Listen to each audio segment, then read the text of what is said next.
Good morning, ladies and gentlemen. Yes, I have a little mess in the background. I was gonna clean it up, but I'm not done yet. I got a new table.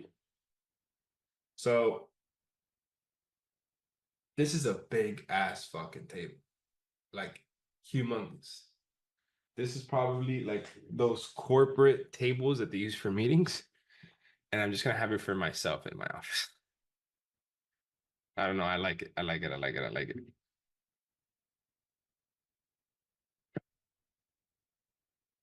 A little mess. I mean, it's really not. It's just like a box and like two papers.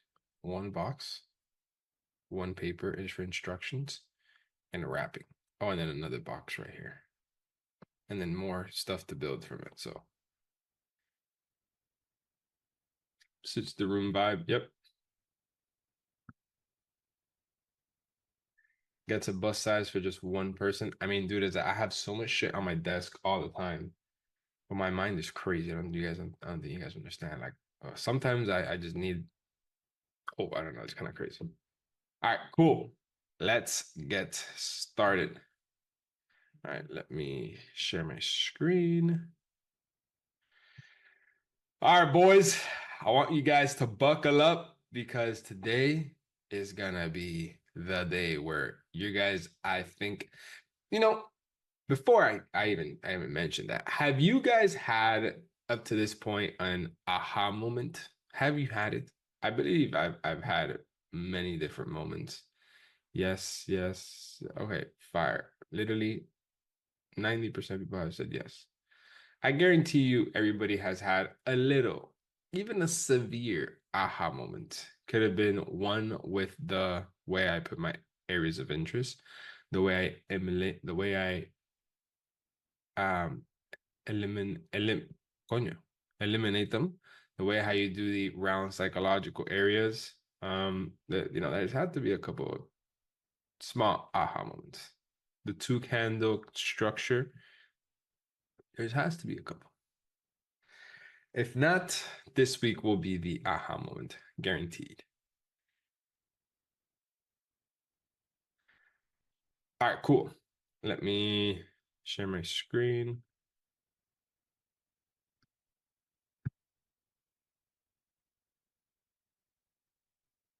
Bro, you're actually here for the whole 30 days. I thought you were gonna not be here. Brother, what the fuck do you mean? I feel like some people are just used to getting scammed. I think that's what it is. They actually get something remotely decent and they're like, this is amazing. Jesus. All right, cool. All right, can you guys type one if you can see my screen? Type two if no. All right, perfect. Thank you very much, guys. All right, let me turn off the chat. All right, cool. Let's start off by acknowledging our first trade that I basically mentioned yesterday that we were going to be waiting for price to have a break and retest to then sell. Yep, exactly what we did. Broke, retest, and sold. Now you may be asking me, did you get in? Are you in this trade? Are you in? Are you not? Are you this? I don't know. Am I? Is there something you can see here where I can potentially get in? Or is there something that you can see where I potentially cannot? Oh, I'm new. I don't know what I'm looking for. Don't you worry. That's what today is about. So, follow up NTD CAD going in our favor. I personally think it's going to have a pullback now. I think it's going to like come back to even like here and then go. I don't care whatever the outcome is. I'll make money on either way. GBP JPY hasn't had exactly what we wanted just yet. So if you notice, this is the first area of interest. We have pulled back into it exactly as we expected. And it's not having the reaction as much as NZD CAD. Why? Well, this is very simple. Why? One, NZD CAD has a daily area of interest. One, two, three, four, five. Daily area of interest.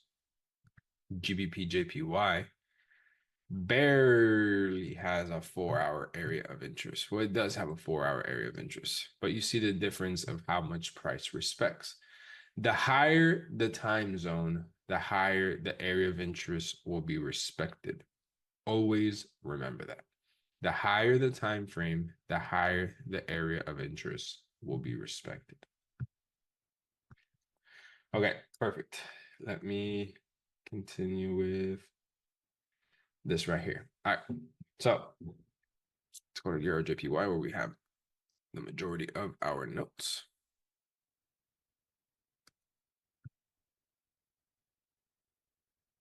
I low-key hate how I have it a mess like this, but I like it.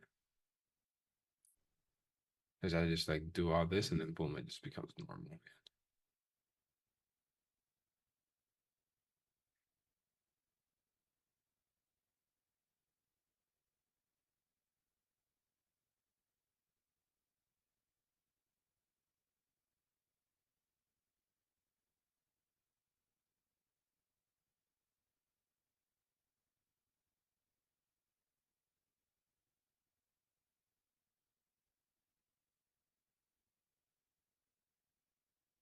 All right, perfect.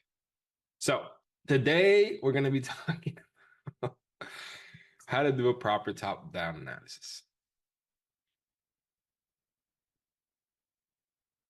How to do a proper top-down analysis. Let me just come over here. What is a top analysis? Well, we already know. You start from the top, you work your way down. The more you go down on the time frame, the more precise you see price action.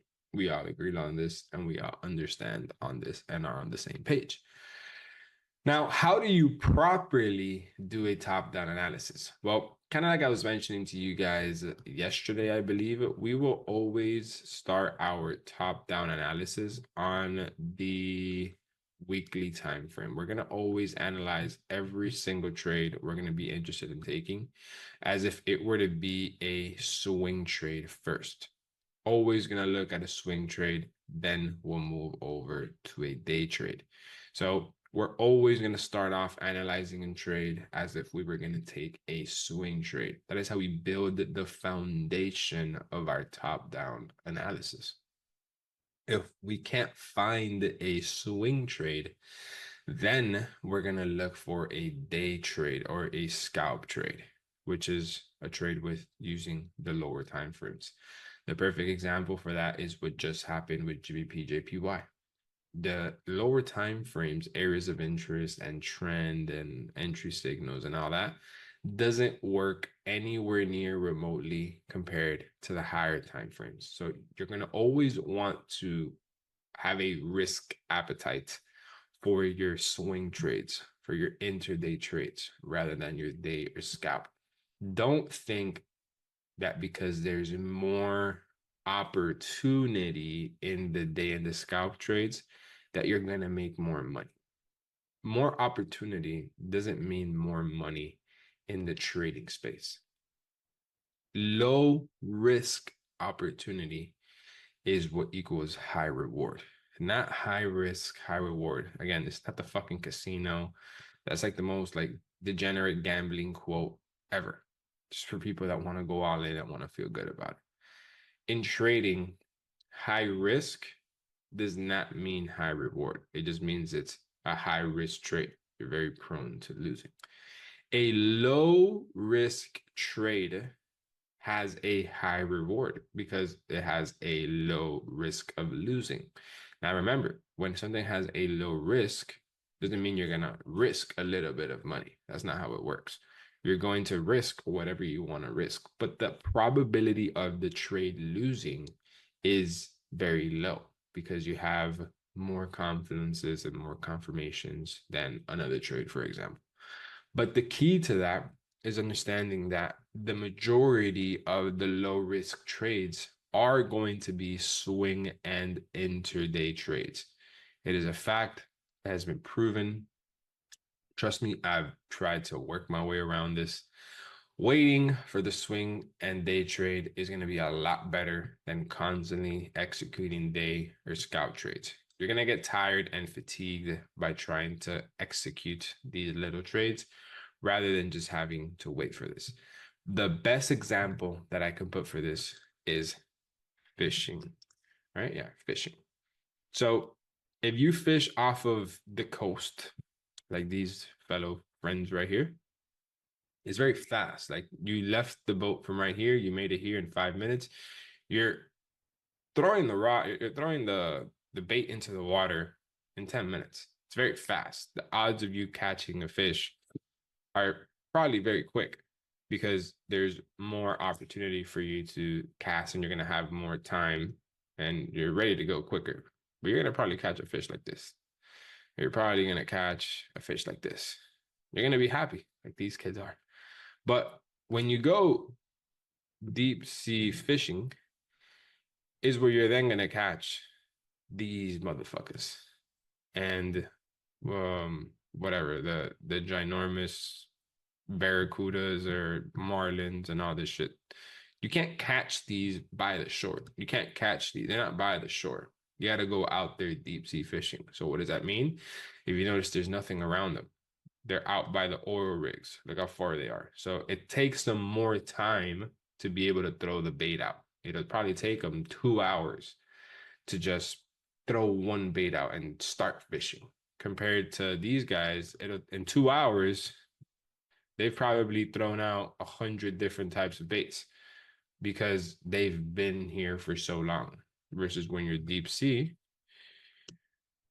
you're gonna be able to have these type of fish, but it's gonna take you longer for those fish to get hooked because you have to go out there and go to where they are, which is a lot further. And then you have to wait. You have to wait for that bait to hit the bottom. The further you go out, the deeper the bait has to go. So if you're deep sea fishing, for you to throw the bait down there, it'll probably take an hour, for example, right? It's probably not legit, but let's just say it takes an hour to get to the bottom. When you're just fishing by the coast, it'll take you 1 minute for your trade to hit the for your bait to hit the bottom. So you're gonna have more throws here, but nothing's gonna like one fish from deep sea fishing will outweigh the whole entire day of just regular fishing. Literally, you can catch 30, 40 of these, but just one fish from deep sea will engulf everything you've done all day. And it's quote unquote less exhausting because you only had to reel in and put in one bait compared to when you're deep sea, compared to when you're just fishing off of the shore. You have to throw 100 different types. You constantly have to move spots. You have to put a bunch of different baits. Now, I'm not saying that's not fun or that's not, it doesn't bring in fish, which at the end of the day it does, but it doesn't compare to deep sea fishing. And it's the same thing here when you're doing a swing and day trade. Deep sea fishing is like swing and intraday trading. You're going to have to wait longer and you're going to have to go out deeper into the ocean, but the trades are bigger. There's just facts. Now, just because the trades are bigger doesn't mean that you're going to make more money. It all depends how much you risk. And once you get there, I'm going to break it down a little bit more. But the trades have the opportunity to be a lot bigger than these trades. These trades aren't meant to be big.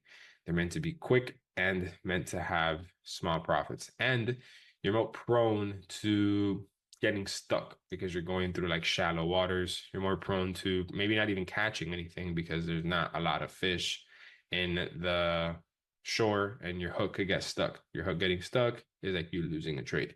So you're more prone to getting your hook stuck because you're in shallow waters compared to deep sea.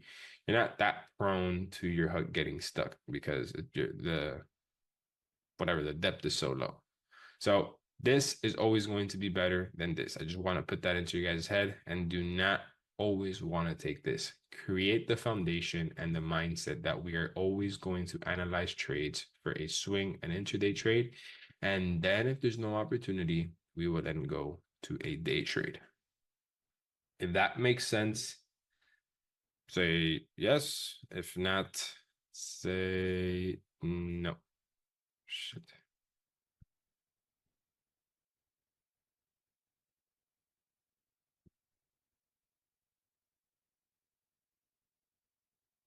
Perfect.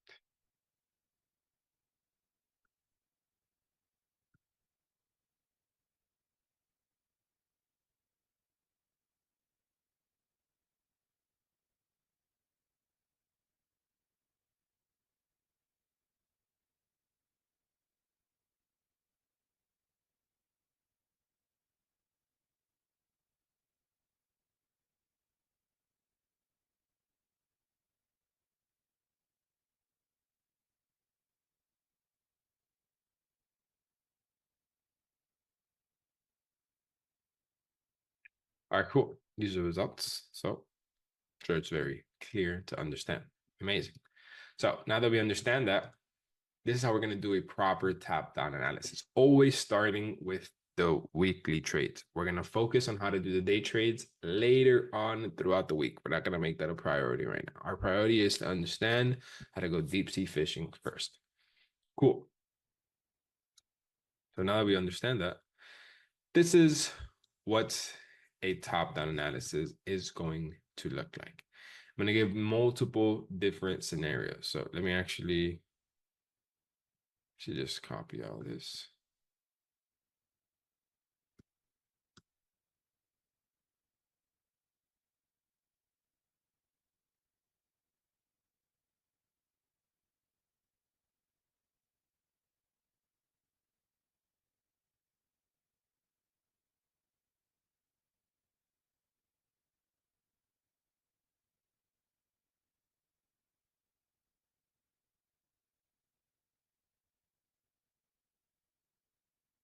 Okay. So this is going to be scenario number 1. So weekly time frame is looking something like this.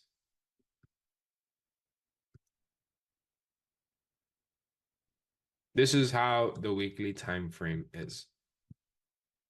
Bullish, right? Very easy, very simple to understand, not difficult at all, right? Cool. This is how the daily time frame looks like.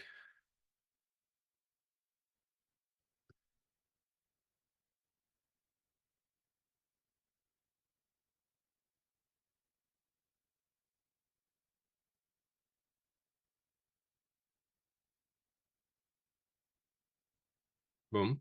So if you notice, it's the exact same market structure. Obviously, I'm trying to make it fit into there perfectly, but it's the same move. This is just when you zoomed into it and you look at it a little bit more into detail, this is exactly how it looks. And then obviously the 4 hour is just going to have so much more price action that it's just going to look very overwhelming. And then you guys can understand that the lower the time frame, the more it has, right? So that's what the 4 hour looks like. So it's the same move, right? I tried to make it look like the same move, but it's just in the 4 hour. I'm sure we all understand that, right? Just do something like this, something like this.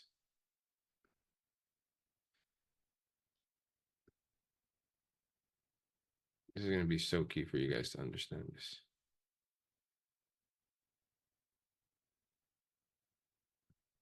All right, cool.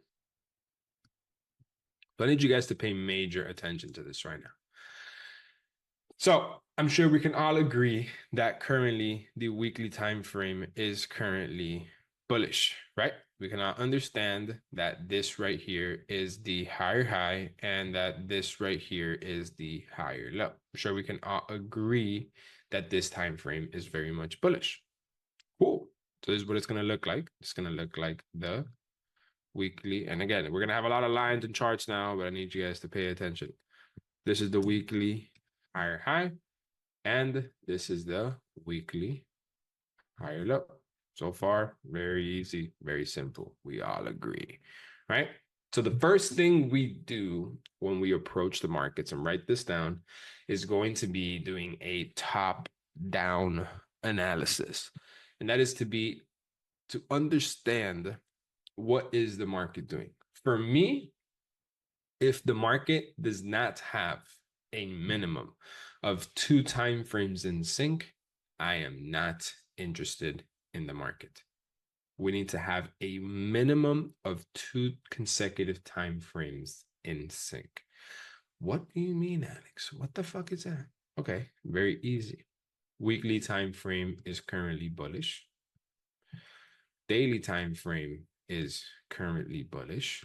And let's say for whatever reason, the 4 hour is bearish, right? Whatever reason it's bearish. And then the 4 hour time frame is bearish. Well, I am still interested in this trade because we have 2 consecutive time frames in sync. Or if we have the 4 hour bullish, and if we have the daily bullish but the weekly is bearish, for example. I am still interested in this trade because we have 2 consecutive time frames in one direction. Now, the easiest way that I can possibly make this for you guys is simply going to be this. I'm only interested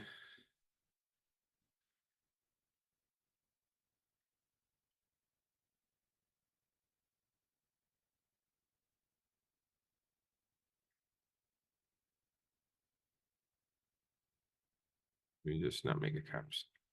Weekly bullish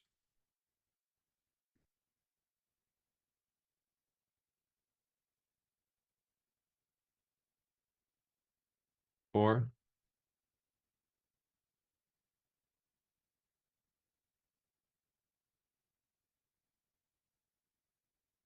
so these are the 2 possible scenarios. Weekly and daily bullish, the 4-hour doesn't matter. If it's bullish as well, hooray, even better. You have another reason to enter the trade. Or if you have the daily and the 4-hour bullish and the weekly is bearish. If the weekly is bullish, hooray, it's the same thing as this fucking top one. It's literally the same shit. So it only matters if we have 2 consecutive time frames, either daily in the 4-hour or weekly in the daily. It cannot be, and I know sometimes I have to write it like this, and I'm going to do it.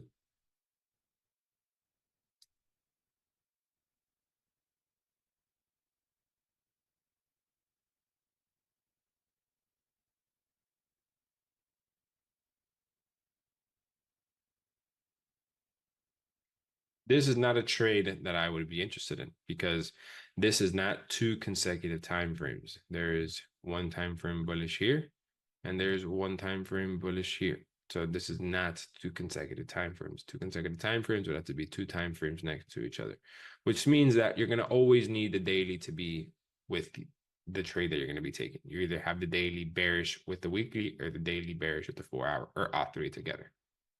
If this makes sense, say yes or say no. Should be very self-explanatory. If you don't have 2 structures confirmed in the same direction, you cannot be interested in the trade, either weekly or daily and 4-hour. And if you have all 3 of them, fan-fucking-tastic. Even better. Okay, these are the results. So this is amazing that there's only 1% that don't understand. If you guys really don't understand, can you just like, I mean, I don't know. It's just, I believe in fat fingers. You know, I have fat fingers myself. Okay, cool. So now that we understand that, we have to do when we start our, so again, I'm going to get into the trading plan and get to like organizing everything in just a second, right? But first, I want to explain to you how top-down analysis properly works and how to spot if something is bullish or bearish correctly, and if it's something that you should even be interested in, and how to not get confused with the fake outs, right? So for right now, this trade, and again, I'm going to trick you guys, right? This trade is currently bullish on the weekly. Cool, right? So we have weekly bullish. Just come here and just put weekly bullish. All right, cool. We're off to a good start. Daily time frame. Are we bullish or are we bearish? Say it. Bullish or bearish? I believe we all agree we are bullish. This is the daily higher high. And then this is the daily higher low. Cool. We're bullish. All right, we have 2 consecutive time frames in sync. That means that we should be interested in taking this trade, right? Well, yes, based off of what I have told you, but this is where the trick comes in just a second.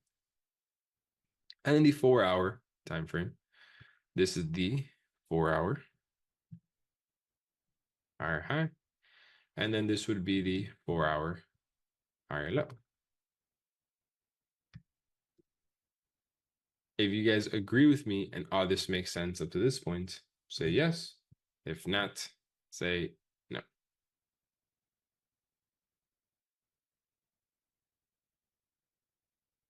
Perfect.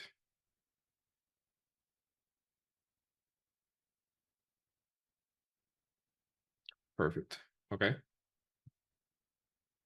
So practically 100% of the people understand it. Phenomenal. So now that we understand that, let me make sure we all understand that this is bullish. According to what I, well, yeah, according to what I just mentioned, we're supposed to be interested in this trade, right? Okay. Well, we're supposed to start off after understanding that we have two time frames in sync. Now that we are interested in this market, then we move on to the next step, which is spotting the area of interest. So step one of the trading plan, which I shouldn't be talking about this, but I'll talk about it, whatever. Step one is going to be trend. Step two is going to be area of interest. So we have just spotted the trend of the market. We understand exactly where the market is. Not necessarily because I haven't explained it fully just yet, but you have an idea of where the market is. So now we need to know where we're going to be ready to enter this trade, right? Damn it, because we got to know where the fuck we're going to enter the trade, right? We're going to the upside. Where do we enter the trade now? Well, this is what we have our trusty higher high and higher low box. And we're going to start working our way down in the event. Because remember, we can never buy anything at the high. You have to buy at the discounted price. So you have to wait for this to have a retracement.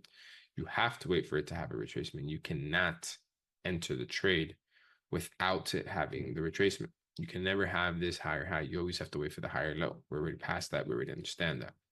So where is this higher low going to stop before it then has this next push? Because all we're doing is aspiring to enter this push right here. Let's call this the golden push. Yellow, you can't really see it, so let's make it, yeah, orange is golden enough. We're all aspiring to enter this push right here, which is where the money's at, right? So this pullback, where is it going to stop? Let's say at this point right here. Let's pretend like this is an area of interest.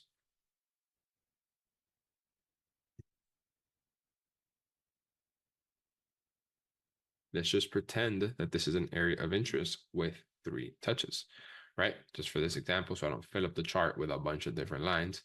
Let's just pretend that this is an area of interest with 3 touches. So we start working our way down, boom. We hit this area and this area has 3 touches. This becomes the area of interest. And just for this example, let's say we keep going down, this area hits it and there's nothing here, right? So let's just say there's only one area of interest. So this is the weekly area of interest. Just put it right here. Weekly area of interest. Cool. So if that's the weekly area of interest, this is how it's going to look like on this trade. And this is how it's going to look like on this trade. Right? So this is how the weekly area of interest looks like on the 4-hour. This is how the weekly area of interest looks on the daily. And this is how the weekly area of interest looks on the weekly. Cool. One area of interest. We're waiting for the price to pull back to then buy. Perfect. Now we move on to the daily. So again, if we look at our trusty lines over here, we can only put an area of interest on the weekly time frame. Oh, this is fucked up. There you go. We could only put an area of interest on the weekly time frame and on the daily time frame. So the only other time frame we can look for an area of interest to have a proper swing trade is going to be on the weekly and the daily. I know I showed you an example here that we put a 4-hour area of interest, but that's kind of a scalp in a day trade. So don't get confused by that, right? Let's make it back over here. So now that we understand that we could only put an area of interest now on the daily time frame, where do we do it? Can this be a daily area of interest right here? Say yes if it does. If not, say no.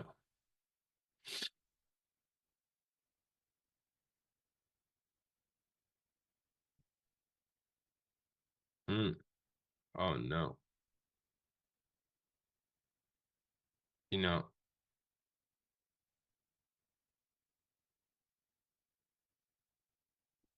This is scary. This is scary. This is scary. This is scary.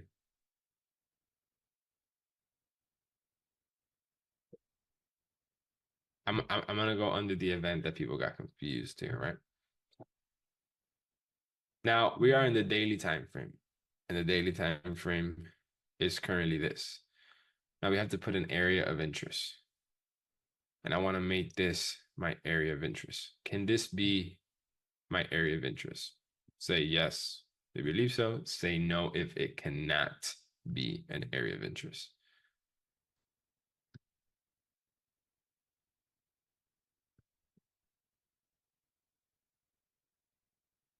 Okay. Okay.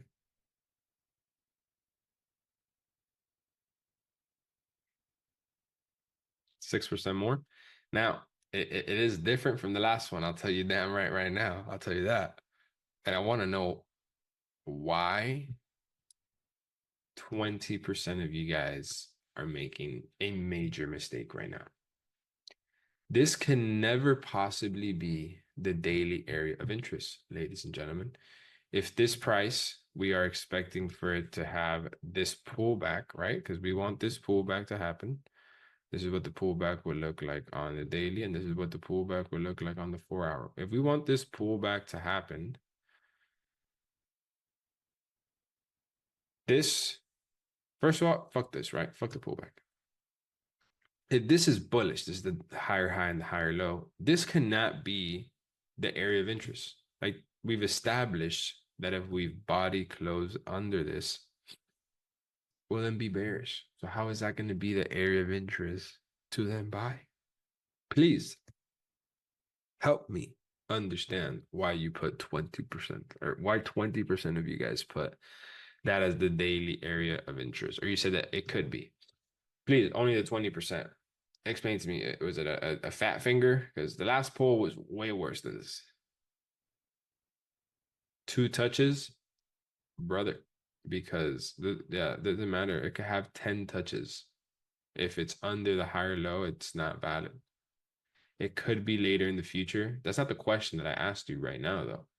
It could be a fucking whatever in the future. But right now,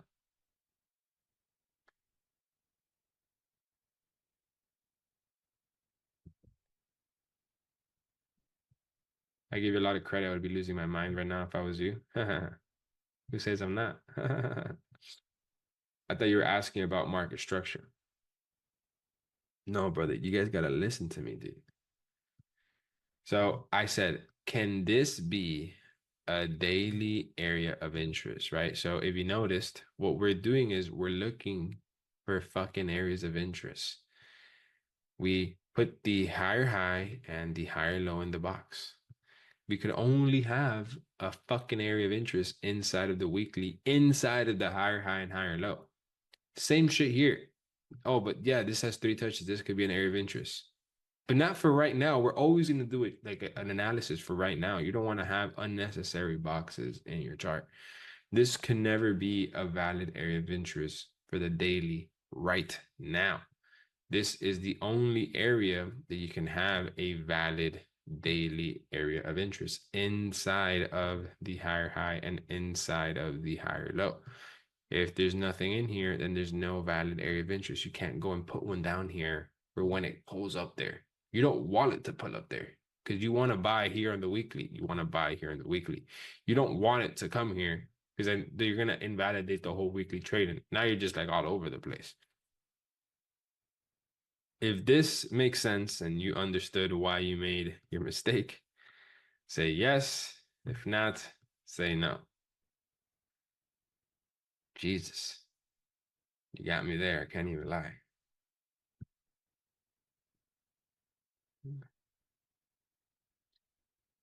Yeah, yeah. This is the higher high and this is the higher low. We're supposed to pretend and look for an area of interest in here. We're on the daily. We're not on the weekly.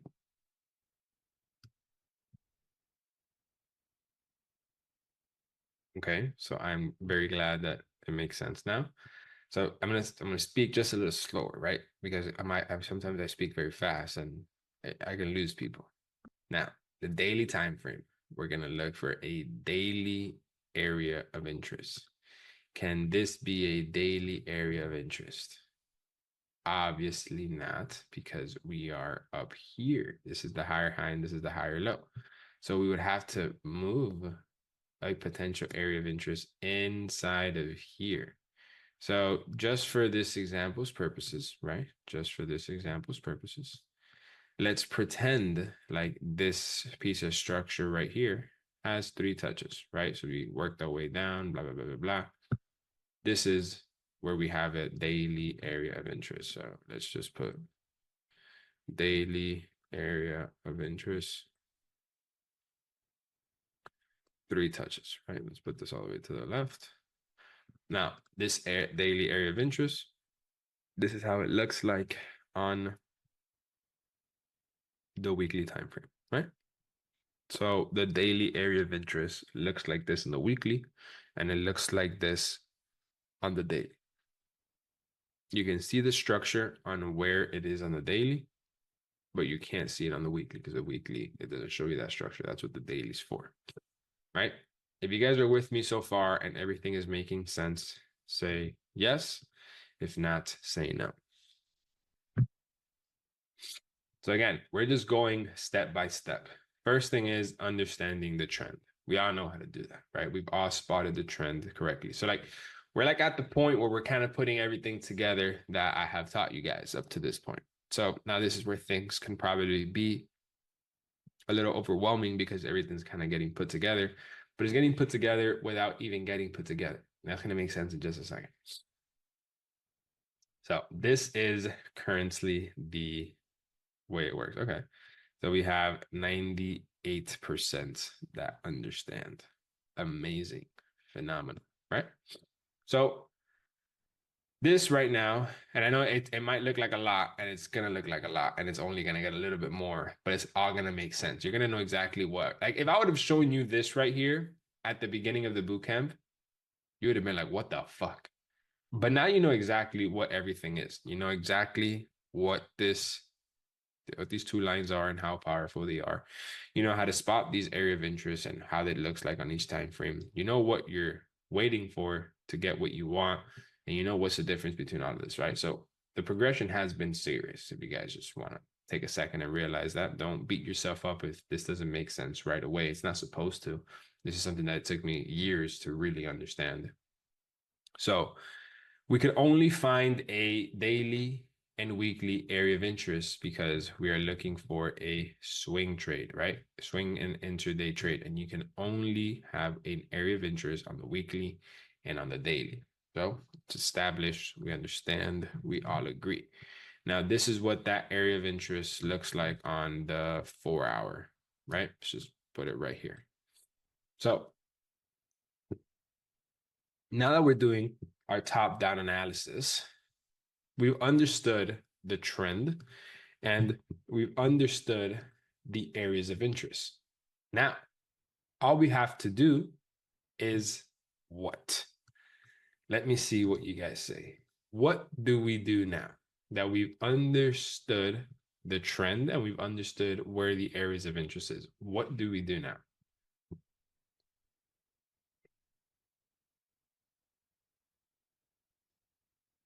Okay, literally 50-50. 50-50. Yep. I say, oh, yep, 50-50.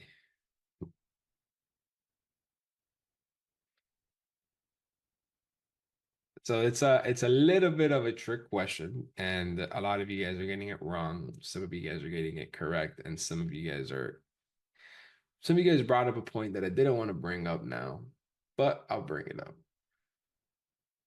Okay. Okay, perfect. So we've had many different comments, right? So I'm gonna write them right here, what the majority of people are saying. One, people are saying entry. Two, wait. Three, not rough, round, psych, whatever, level. Interesting, right? Three completely different answers. And I'm sure people have probably selected one of these three or potentially set all three.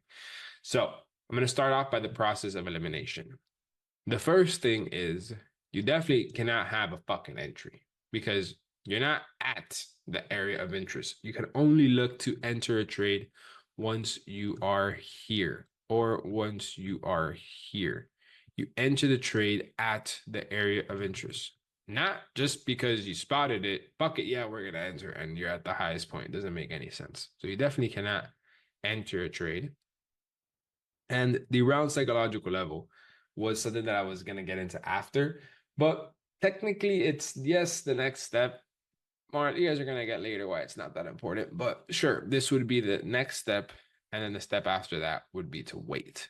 Because you can't enter a trade unless we are at an area of interest. We've established this already.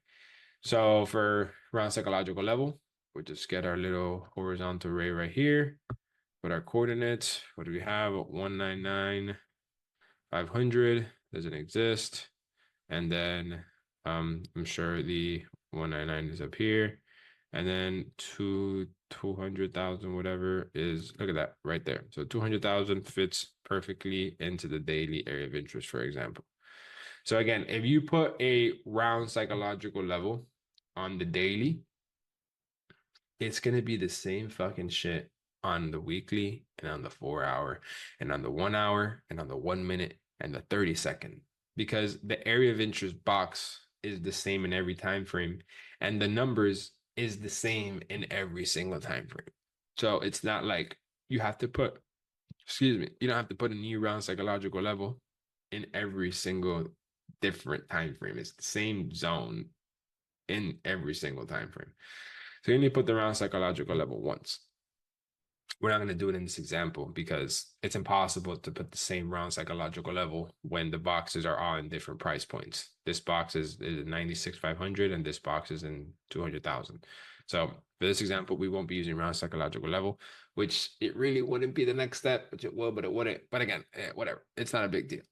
So if this makes sense, say yes. If not, say no. Perfect. So we'll remove round psychological level and we'll remove entry. We're left with the famous challenge. Patience waiting. Fuck. Somebody is like, shit.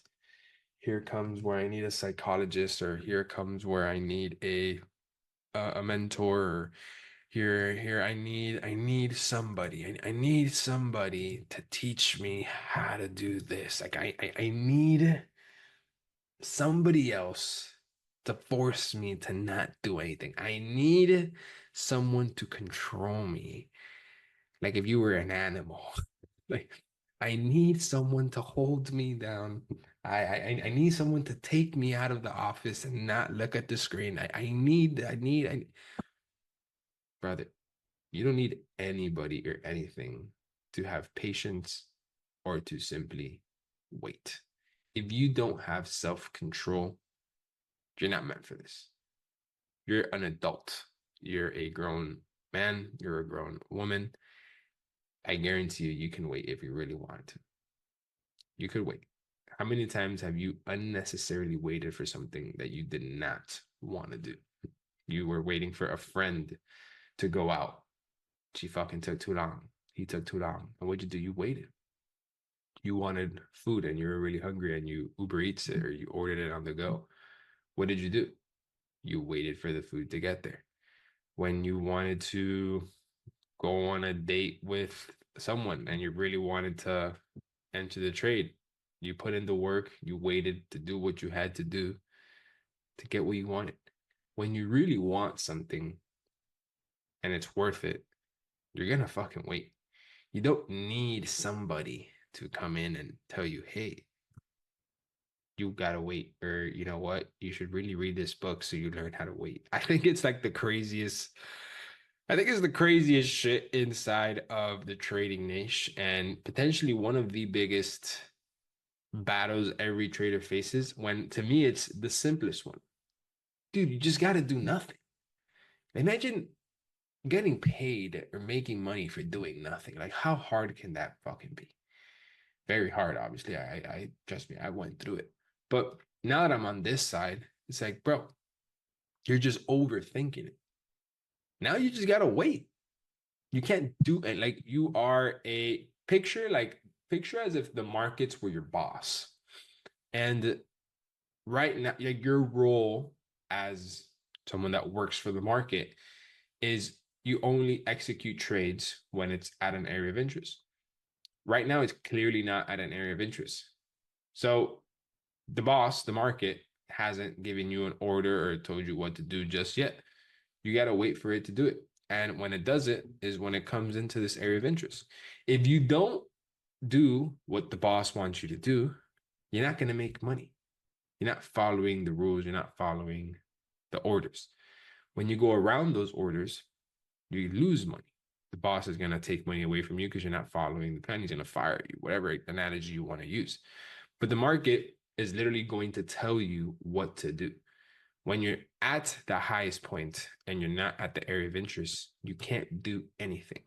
You wait for the market to tell you what to do.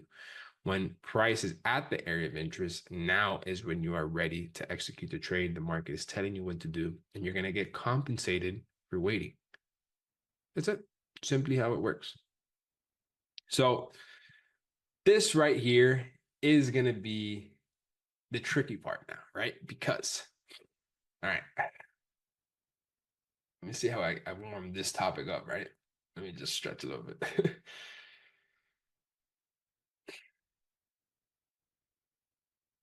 Let's see if a lot of you guys remember, which I don't expect you guys to remember, right? I can't beat you guys up on this. Are we one, two, or three? Are we one, two, or three? Take your time. Try to find the pool.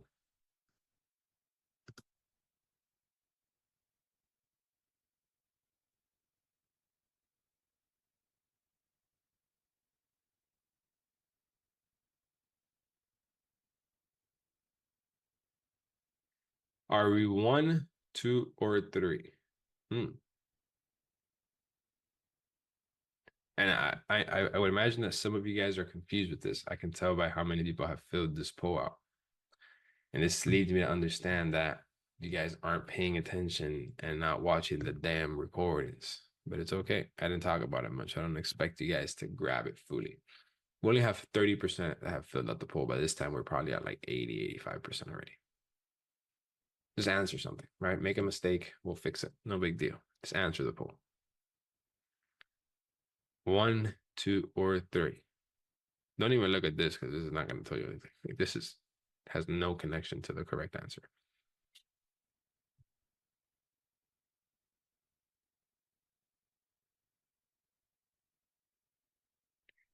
Okay, I'll end it. Clearly, some people are scared of filling out the poll. It's a mistake. It doesn't cost you anything. You learn from it. So these are the results. One is 37%, two is 39%, and three is 24%, right? So I can almost guarantee you 80% of this wrong. Maybe there's some people in the one section that know what this means, but this is what I mean. One,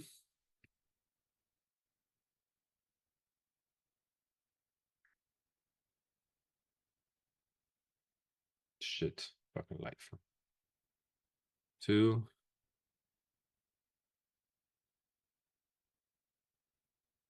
three. This is what it means. One, you are at the higher high or the lower low. Two, you're on the way to the area of interest. And three, you're at the area of interest, right? So now that we understand this, let's redo this poll. Where are we?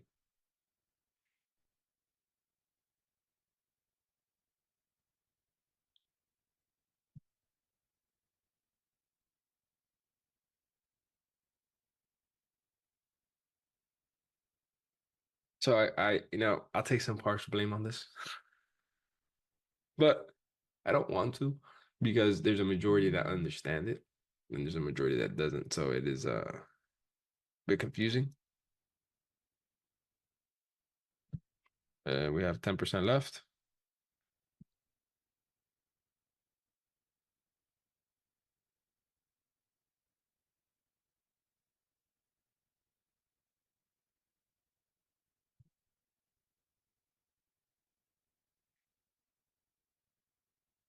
So we've all understood. And again, I literally just said this, and I don't understand how people put number two or put number three, right? Maybe because they get confused with this red line, but we have described that this is currently the higher high of where the market is, and this is what we want, and this is where we want to go. So maybe this red line they got confused, but this is not what the market is doing right now. This market currently right now is at number one. We are at a higher high. We're at a higher high on the weekly. We're on a higher high on the daily. This right now can just keep doing this. Keep pushing up. This right now is just could be doing this. Could keep pushing up. So when we are on the way to the area of interest is when we have a little reversal and this market starts to do something like this. When this market starts to then have a little bit of a retracement, then is when we could say we are on the way to the area of interest. Everything up to this point is we are on the way, on the way, on the way, on the way, on the way, on the way, boom, at the area of interest. Now, once you're at the area of interest, then is when you go to the next step, and then you're going to actually be interested in executing the trade. But if you're not at the area of interest, you're on the way. And if you're not on the way, you're at the higher high or the higher low. Now, if this makes sense, type one, or just say yes or say no.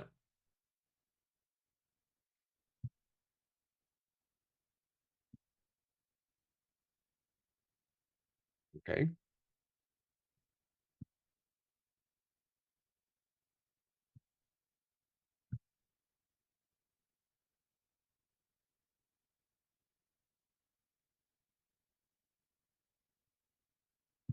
So these are results. Everybody understands? Cool. So right now, the market, the way we are sitting, the way we've just updated it, which one are we? One, two, or three? This is going to be so crucial.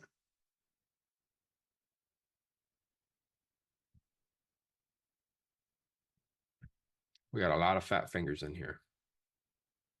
I don't know what the hell you'd be doing with those fingers, but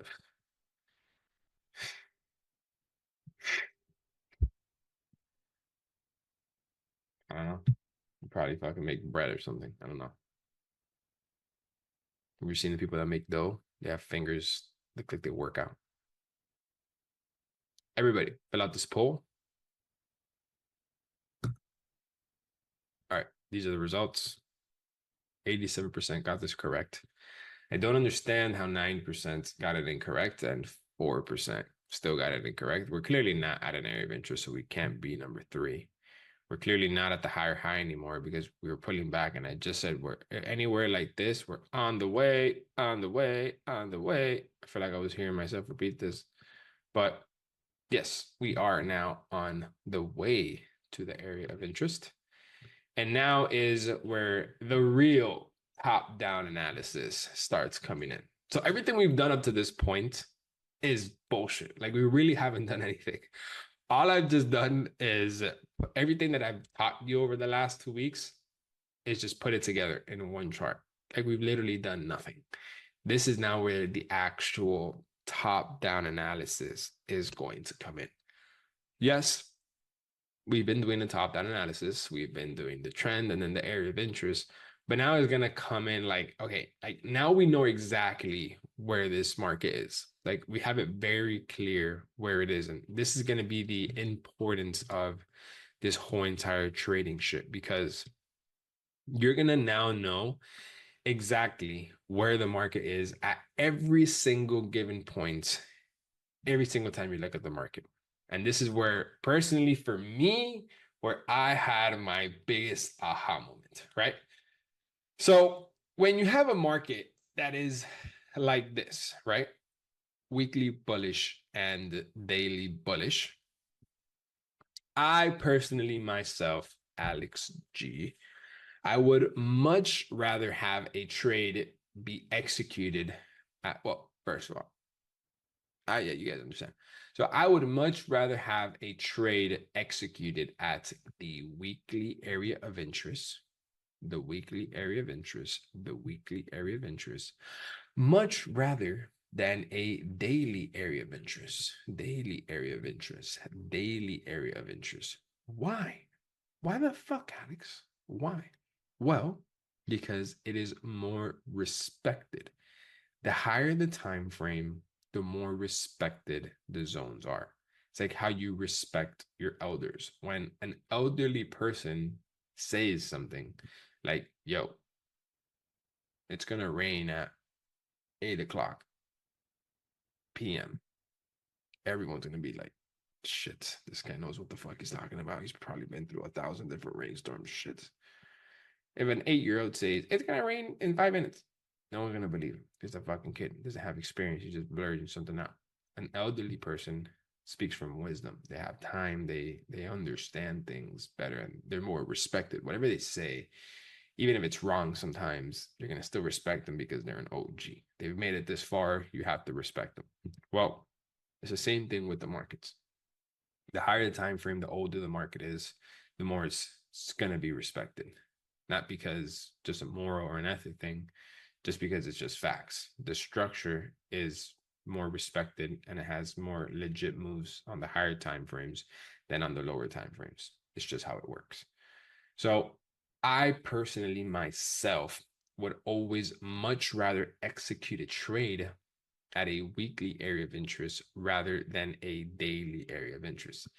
Now, I'm not saying that I will not execute a trade at a daily area of interest. I still would, but the goal for me would be to always wait for this. Now, we are in the event of this price right now, right? Let's say that it has a pullback into this level. Let me just get out. Let me get. Let me get this out all the way. So let's say we do pull back here to the daily area of interest, and we are here at the daily area of interest, and the trade looks so. Doesn't look all that I need. I don't have that many confluences. My entry signal isn't the best. What else? The risk to reward probably doesn't make sense. I won't take it. We're like, I'll wait for it. My job is to execute great trades. My job is to not execute every trade. I'm not here for a participation grade or for completion, whoever gets the most amount of trades. I'm here to fucking make money. And I make money on the trades that make sense. If it doesn't make sense, I don't take the trade. I'm not here to be involved. I'm here to make money. And I'm only involved when there's money to be involved. And 90% of the time, there's no money to be made. There's, yes, a market move, but there's a loss pending. There's going to be many times where you're ready to execute the button. And sometimes it's just better to not even click it. So you want to be that selective with your trades. I wish I understood that sooner. I wish I had that maturity sooner because I always wanted to have the participation grade. Oh, I sat in front of the markets for 10 hours all day. I got to get fucking paid. I've been here all day. Market doesn't know. Market doesn't give a shit. Market only cares when you do what you're supposed to do. And that's follow your trading plan. Now, sometimes you can take this trade and follow your trading plan and the trade still hit stop loss. It's part of the game. But if there's just something small, something light that turns me off about it, I'm done for. Like I could have a 10, pick her up from the gym. But if I just see something, if I see a fucking fake eyelash or I see fake nails, you're done. That's it. You can stay right there. Obviously, it's a joke, guys and ladies. It's obviously a joke. But you see, when I put an analogy like that, it makes sense. Like it could be the smallest little shit, and I'm done. I don't care. I don't give a shit. This is, and it's for women, it's different, right? I'll make the exception. But when it comes to money, oh no, I'm gonna be very fucking picky. So that is depending on the type of trade and so on and so forth, right? I just want to explain to you the importance of waiting for the right trade. Now, I'm not saying I cannot have a beautiful trade at the daily area of interest. If it's perfect, fuck yeah, I'll take it. I don't have to wait for the weekly. And again, this is where a lot of you guys get confused because you're like, but wait, you just said you're gonna only wait for the weekly. I said, I never said that. No, no, no, no, no. I said I would much rather wait for the weekly trade. But if it looks phenomenal on the daily, I'll take it. But if it doesn't look phenomenal, I won't take it. I'll take it on the daily and I'll take it on the weekly, whichever one looks better. But this is where things get confusing, right? So before I continue and all this makes sense, say yes. If it does not, say no.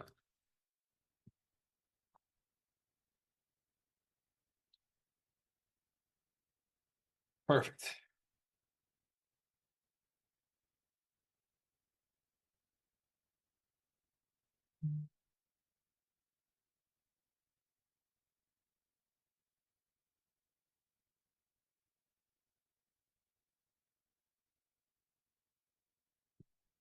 These are the results.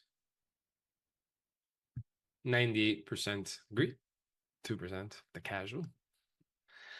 All right, so this is where things get a little confusing, right? And this is why it's so important to follow market structure. Let's say this trade right now, we have pulled back to the daily area of interest, right?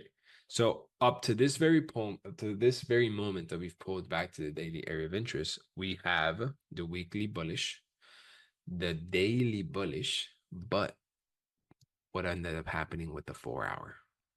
This is what the 4 hour structure looked like. So the 4 hour is no longer bullish.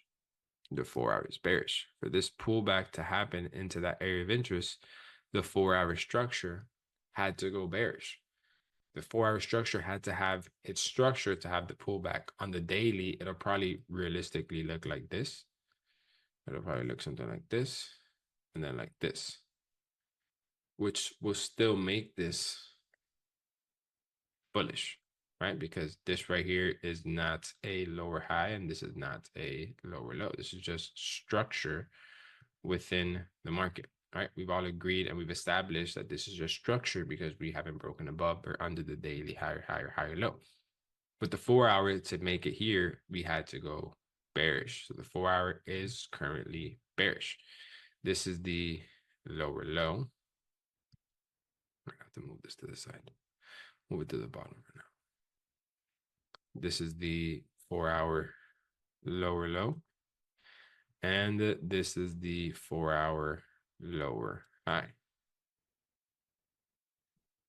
Now, if you guys agree with all this so far, say yes. If not, say no. I need you guys to pay very, very, very close attention to this. No room now for fucking around.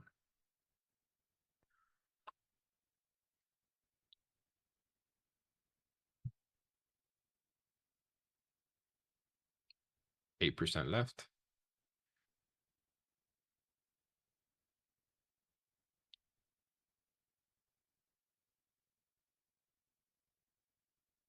Okay, perfect. These are the results. Everybody makes sense. Perfect. Now, when we look at this market, we are still interested in it. Why? Because we have two time frames in sync. We have the daily time frame, the weekly time frame bullish, daily time frame bullish, and now the 4 hour time frame is bearish. Now, we still have two time frames in sync, so we're still interested in this trade, regardless what the 4 hour is doing.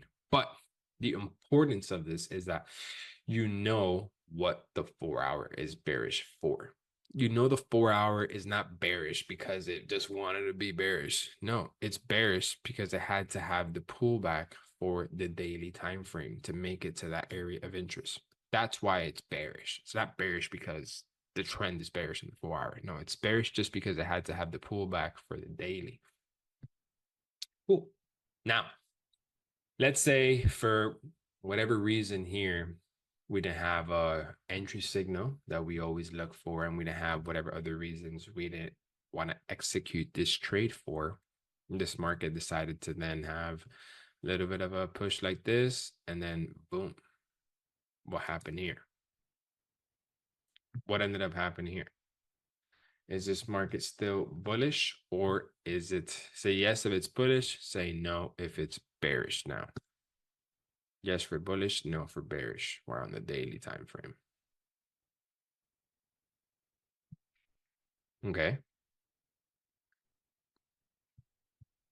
Now,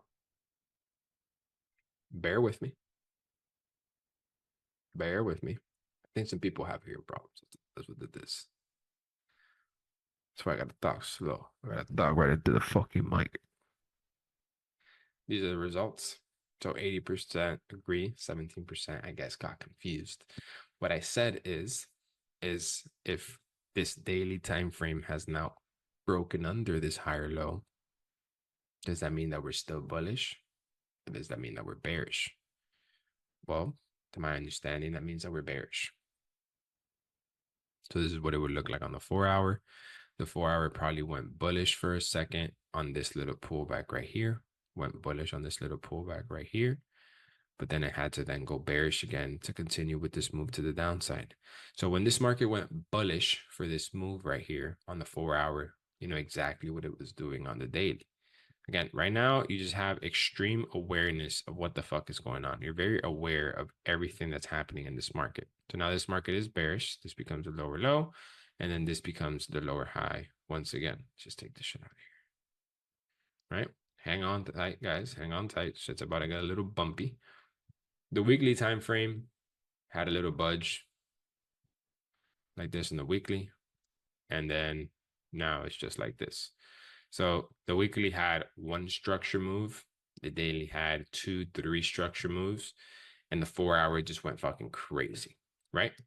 So 4 hour is bearish right now, and the daily time frame is now bearish as well. So this area of interest right here was not respected on the daily how we wanted it to. We avoided a loss, or we even took a loss. The outcome does not matter. What matters is where the market is right now. So this has probably been a week has gone by, 10 days have gone by. Trade did not play out. You waited, went straight into your stop loss. And now this is where the market is, right? So the market is now bearish on the daily. Okay, cool. Daily, lower low, and daily, lower high. Now, the importance of this is you know where the market is. It's not like you don't know. Now, this is where things start getting interesting and people start making mistakes. So listen closely to what I'm going to say, right?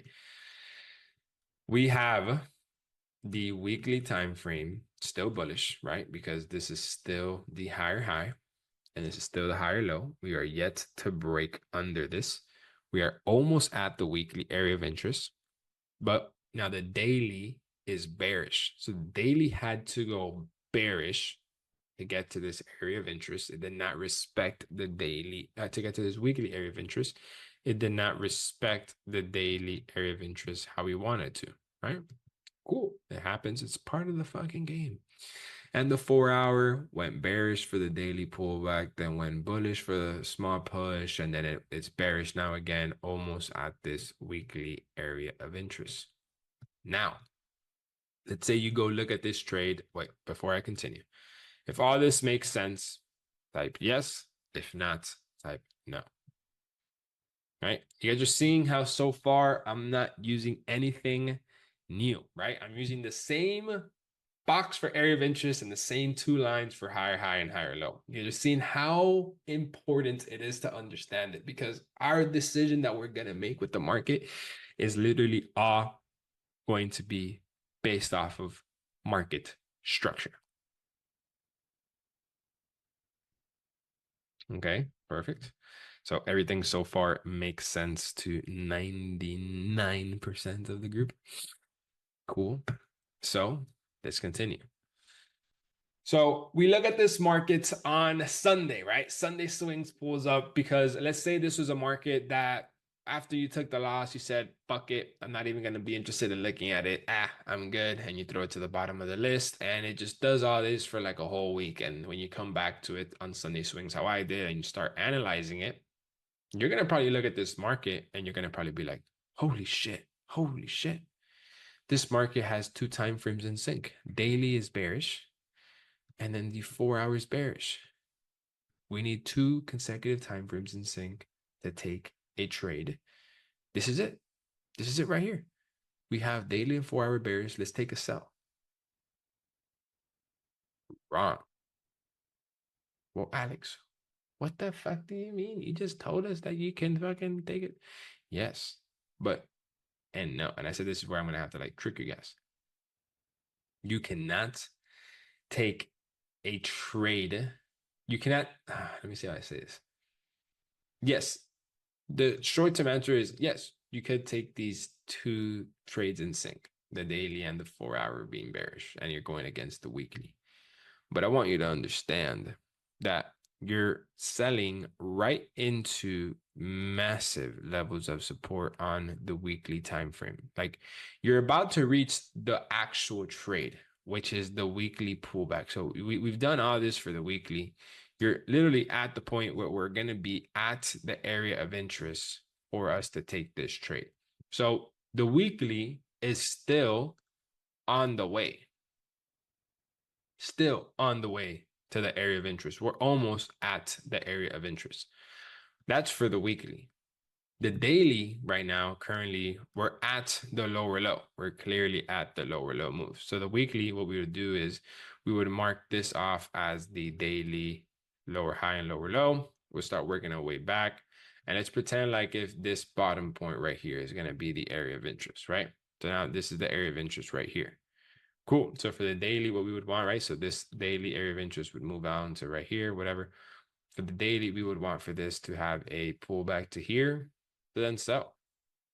We would want for this to have a pullback to here and then sell. And for the weekly, that'll just look like this. Like it'll just look like the pullback won't even be seen on the weekly time frame. Now, you could definitely do that for sure, no doubt. But do you really want to do that? Do you want to take the trade against the higher time frame? Now, these are the trades where I come in and I start saying, yo, that's a degenerate trade, because you're basically getting the last, like the last push before it has the actual massive weekly push. Now, sometimes I could be wrong. The price could pull up to this area of interest and we can just keep going down and you could have had a fucking great entry here. But 6 out of 10 times, that isn't really the case. And I never want to bet my money on something that's not going to be the case. You want to always realize where you are in the market. And as of right now, we are almost at the area of interest on the weekly, and we have to respect that. So just because you have the daily bearish and the 4 hour bearish doesn't mean you can go and take a counter trend trade. You're literally trading right into a very strong level of support where the weekly is about to have a move at. And you need to respect that. And you need to not only respect it, acknowledge it, know what's going on. You know that this move now is basically at the last higher low. Now, whether it looks great for a potential quick sell, you can take it. By all means, you can have this as an area of interest and you can definitely take it. And I'm going to teach you guys how to take these trades later in the bootcamp. But you can't create a foundation off of that. You first have to understand how to do things correctly. Then you can learn how to go and do around things. But you can't expect to have results by doing things wrong. It's just not how it works. So if this makes some sense, say yes. If not, say no. Wow, it's fantastic. So this is very important And I'm glad that you guys are understanding it because this is exactly how you are going to know exactly where the fucking market is. Like I know at every given point where the market is exactly. Like there's nothing that I don't know where the market is. And this is great. These are fantastic goals. This is a 99%, right? So this one's a little bit rough. Let's do another one, right? Let's come here and let's do a different one. So let me do something like this. And it's funny because some of you guys might get confused right now. And nothing's going to change, but it's okay.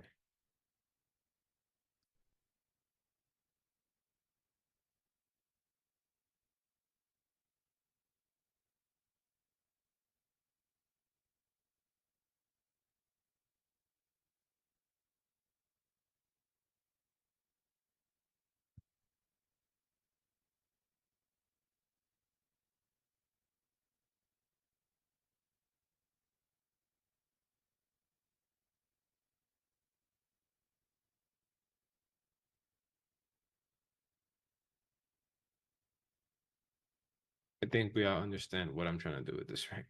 We all understand this is the 4 hour and that it has more structure. We all understand that this is the daily and it has more structure. We all understand this, correct? If, well, let me just put this up to here. If all this makes sense, say yes. If not, say no.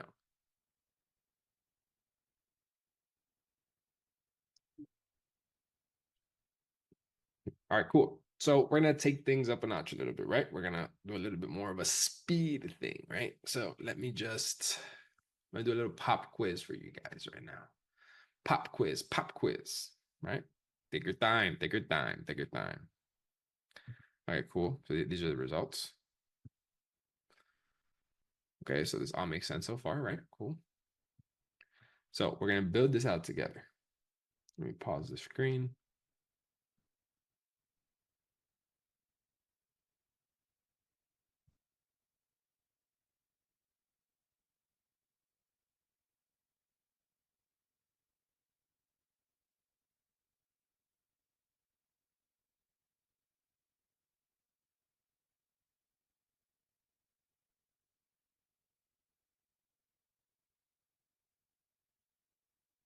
I'm not gonna say a word.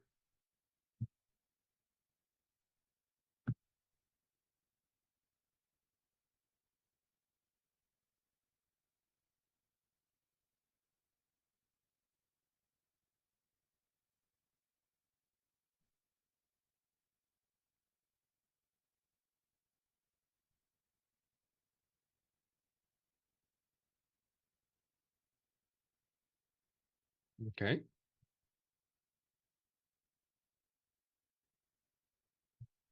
Okay.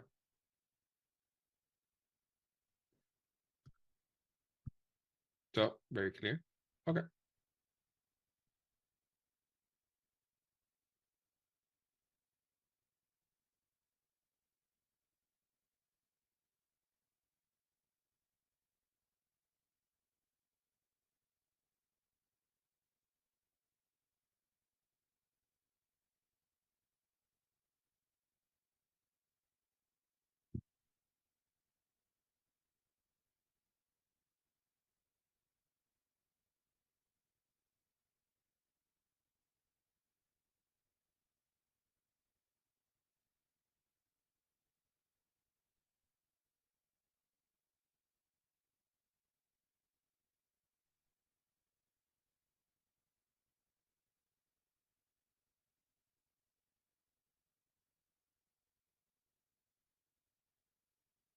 Okay.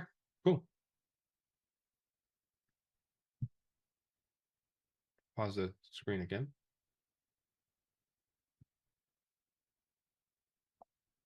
Well,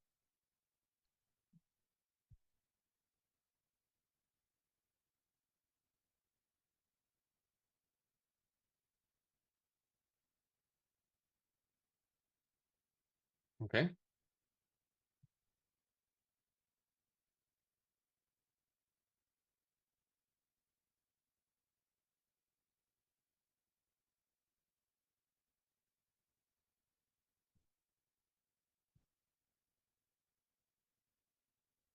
Okay.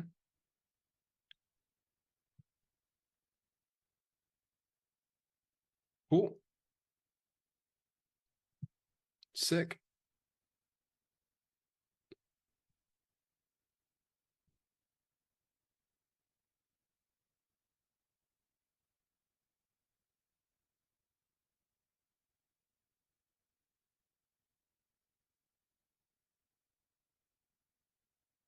Oh, I did forget something on purpose. I just wanted to see if somebody has caught on to it or not. But I did forget something.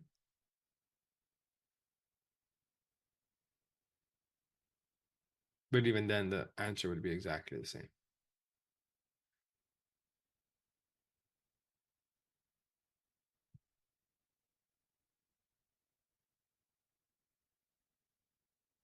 Right. These are the results. Not everybody filled it out for some reason. Maybe we're scared. But these are the results. 85% is correct. 7 and 8% are incorrect. So I did strategically forget something, which is the daily area of interest. And just for now, let's just put this right here as the daily area of interest. I want to see how many of you guys would catch on to it. Obviously, I can't tell how many of you guys catch on to it because the chat's not open. But I just wanted to make sure. So this is what it looks like here. This is what it looks like here. Right? Whatever the area of interest, we're still at the same point. We're at the lower low. We're at the lowest point. We're at the lowest point. Can we execute this trade right now? Yes or no? Yes or no? Are you sure? Think about your answer. Really, think about it. Sometimes the obvious isn't the right answer. Think about it. Think about it. You might be making a mistake. It's funny how I just changed the whole poll by just saying that.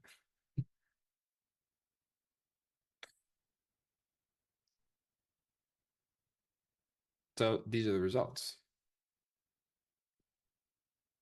It was literally 99 and 1%. And as soon as I started talking, it that went jumped into 8%. People were changing their mind. Why? Why? Just because I said something, you're gonna let somebody influence your decision on a trade just because I'm more valid to have an opinion on a trade, you're gonna just let me change what the trading plan says. No, never let that happen. This is not ready to enter the trade. We have to be at an area of interest. And as of right now, we're clearly not at an area of interest. So this trade does not make sense right now. It is not ready. You guys are gullible. Can't be that fucking gullible. All right, cool. Pretty simple. Pretty standard, right? Pretty straightforward. So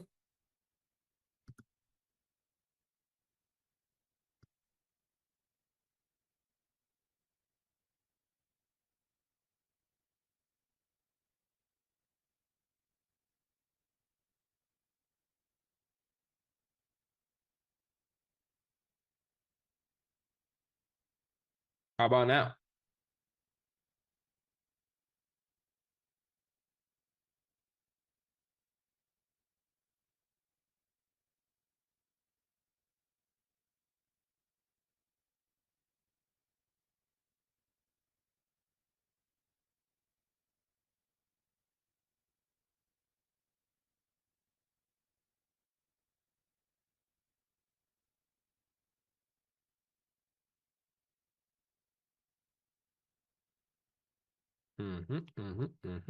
Take your time. Take your time.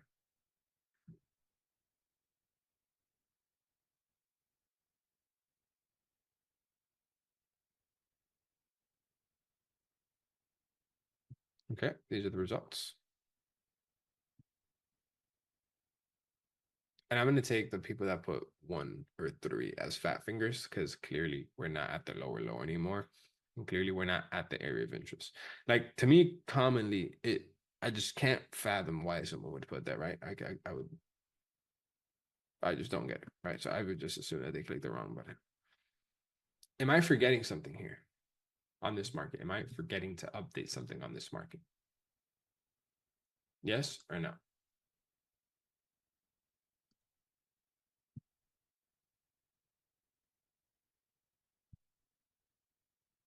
Okay,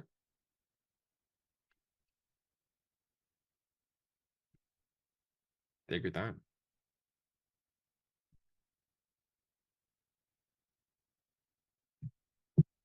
Take your time.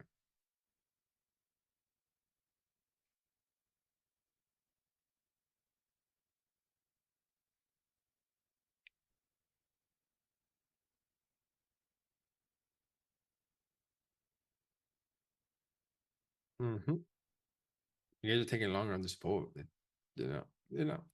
I'll give it to you guys. Take your time.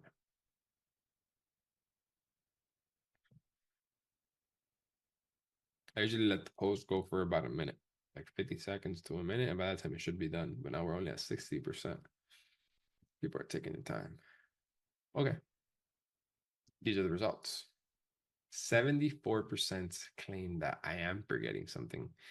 26% claim that I am not.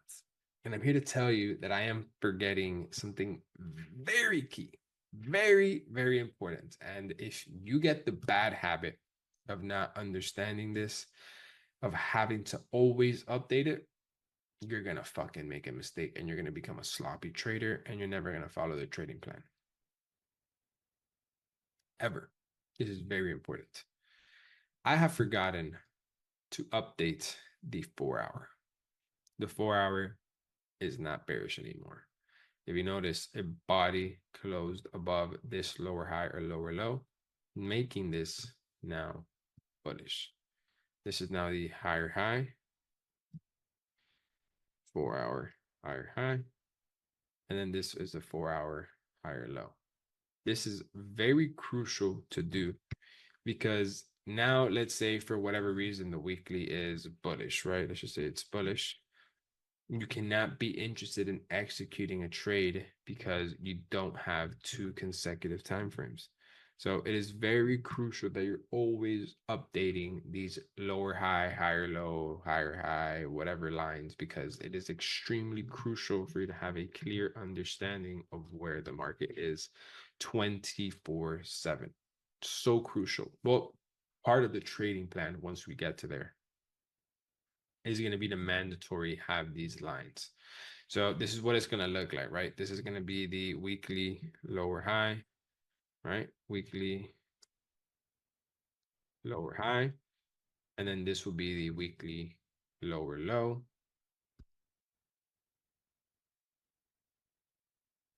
This will be the weekly lower low. This will be the weekly lower high. This will be the daily lower high right here.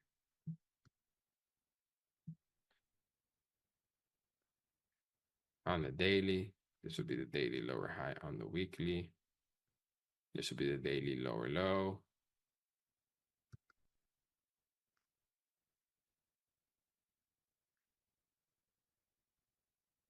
This will be the daily lower low. And then we can do it on the 4 hours as well if we wanted to. This is the daily lower low, the lower high, blah, blah, blah, blah. Like now you know exactly how it looks. So you know exactly where the daily lower high and lower low is on the weekly, on the 4 hour, on the daily. You know where it is at all times. So if this market goes up here, you know that you're breaking the daily lower high on the daily. And you can see it on the weekly and you can see it on the 4 hour. Something that we're going to implement, once we get to that point. So up to right now, you know exactly where we are in the market. In the market, we are on the way to the area of interest. Cool. Sick. Now we just got to wait. You know where the market is. All right. Now let's say the market does this.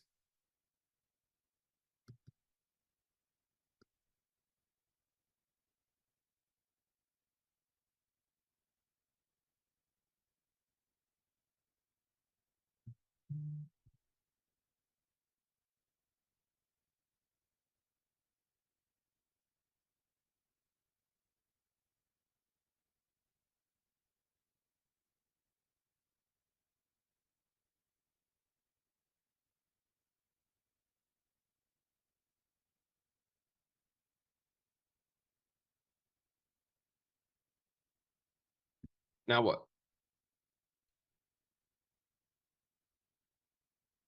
Now, are we one like this market, right?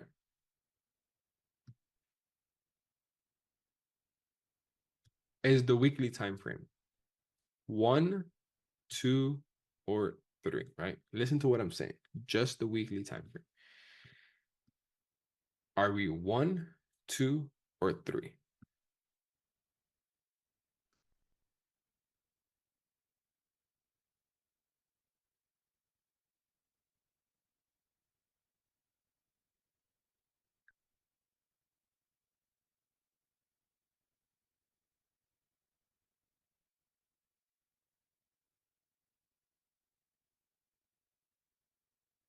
Take your time. Just the weekly time frame.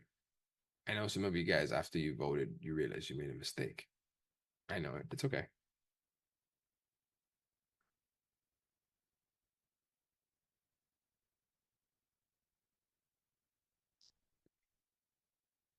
15 more seconds.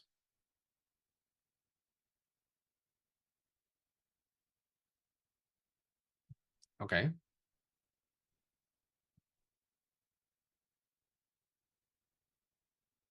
These are the results. 77% claim we are on the way. 13% claim that we are at a lower low or lower low or higher high. And 10% claim that we're at an area of interest. Interesting. Well, let's start by the process of elimination. One is, are we at a lower low? Well, right now, price is not at a lower low. Price is creating a pullback. So we're definitely not at a lower low. I don't even know how that answer would make sense. We're clearly not here. If we were here, we would be at a lower low. Or if we were all the way up here, we'd be at a higher high. So I don't know how that answer makes sense. So clearly it can't be that one. Number three is we're at the area of interest. Well, this is the area of interest. We're clearly not there yet. But it can't fucking possibly be that. Like, it just doesn't make any sense. Like, are we at the area of interest? No. So how can you answer that? Doesn't make any sense. Two is we're on the way to the area of interest. Well, we're not there yet, and we're not at the lowest point. That probably means we're on the way. Just simple process of elimination. Like it should not be difficult to answer this question. Now, why did you 23% get this incorrect? Please let me know. I'm gonna stress this so much because I thought we were there. How the fuck were you think we were there, Josh? I overlooked it too fast. Probably because of the daily area of interest, but even then, I said the weekly only.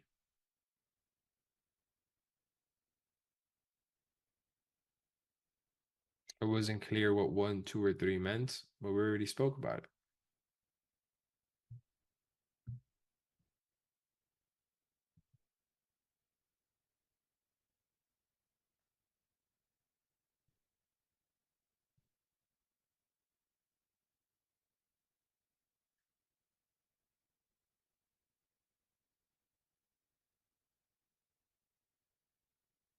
Okay. I don't know what one, two, or three means. That's why I can answer the poll. Well, I spoke about it already, so I mean, you're just gonna have to watch the recording. All right. Now for the daily time frame,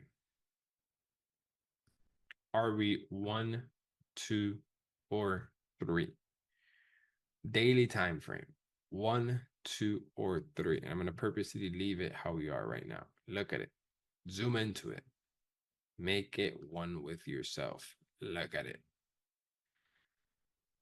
Is it one, two, or three? Now, let me let me re-answer. Let me rephrase this question.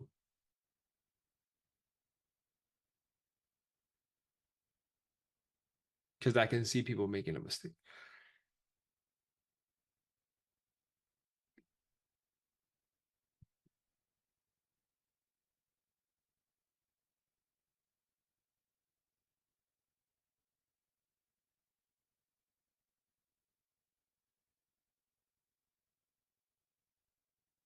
There's two answers to this. We just fucked up. Let me ask you a different question first. Is the daily one or the other? Which one is the daily?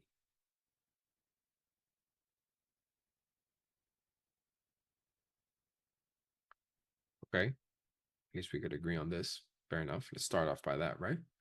So clearly the daily time frame is bullish. Cool. Cool, cool, cool, cool. Cool, cool, cool. 97% can agree that it's bullish. So since we agree that it's bullish, this would become the higher high.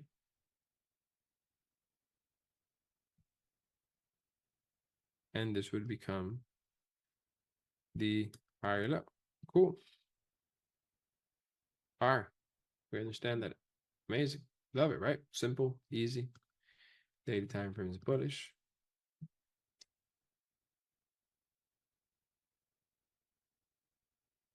And then the 4-hour time frame is bullish as well, right? This is the 4-hour higher high and higher low. Now, if we were to take a day trade on this, and again, day trade, we would be using or an intraday trade, whatever, we'd be using the daily and the 4-hour. So we're not going to be using anything from the weekly. We won't be using anything from the weekly because we're taking its own individual trade with the daily and the 4-hour shit. So we don't need the weekly for anything. We don't take it into consideration, right? So since we don't take anything into consideration from the weekly, what are we on the daily?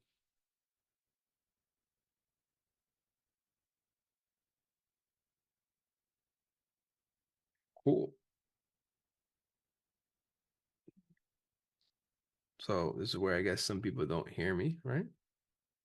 But I'm glad the majority do.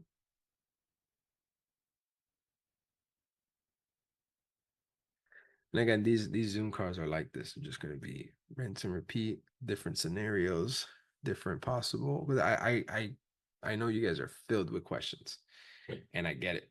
And I'm here to make it the best that I possibly can.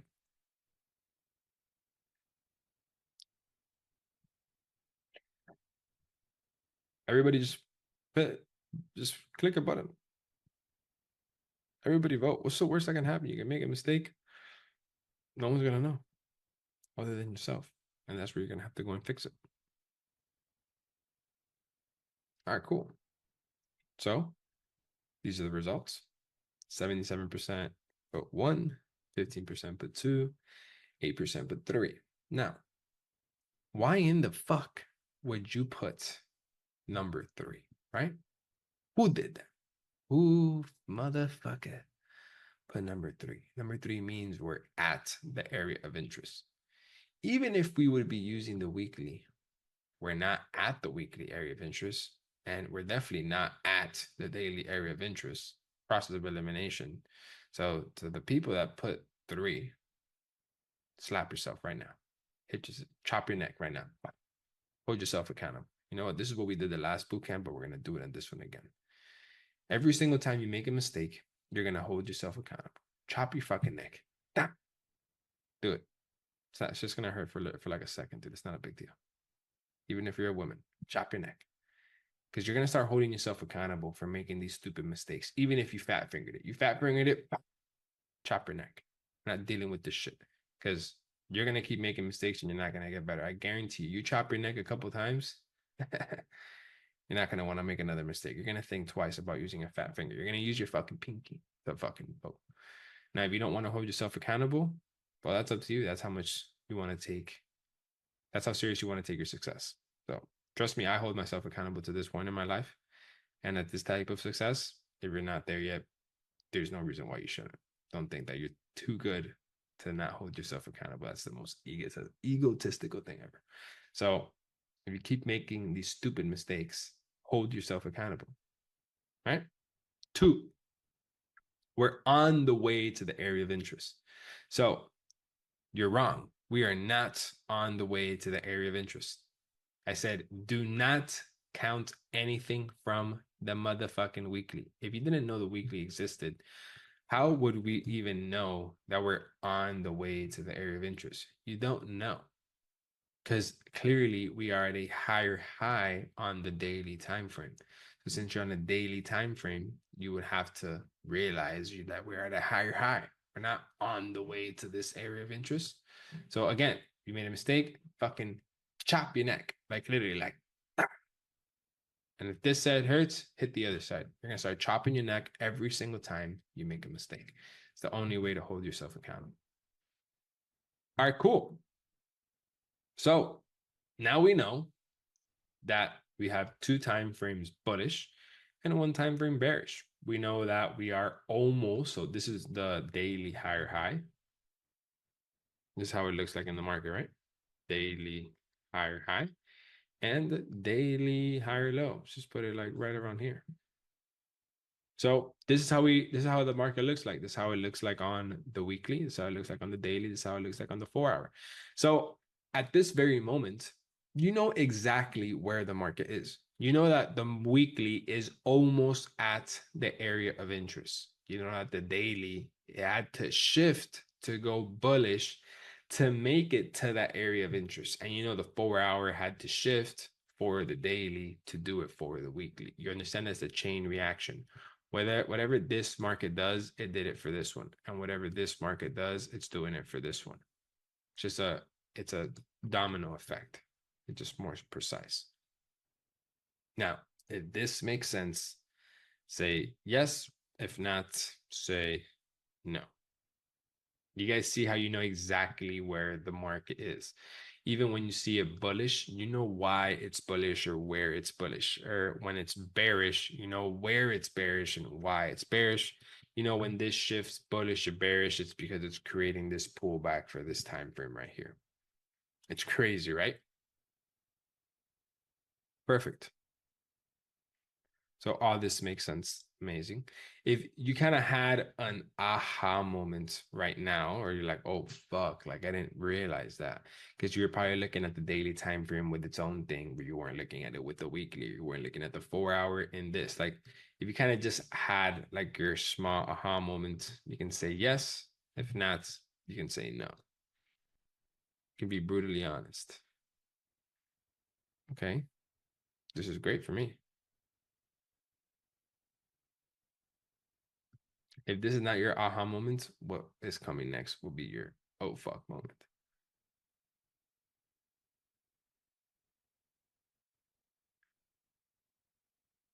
Everybody vote.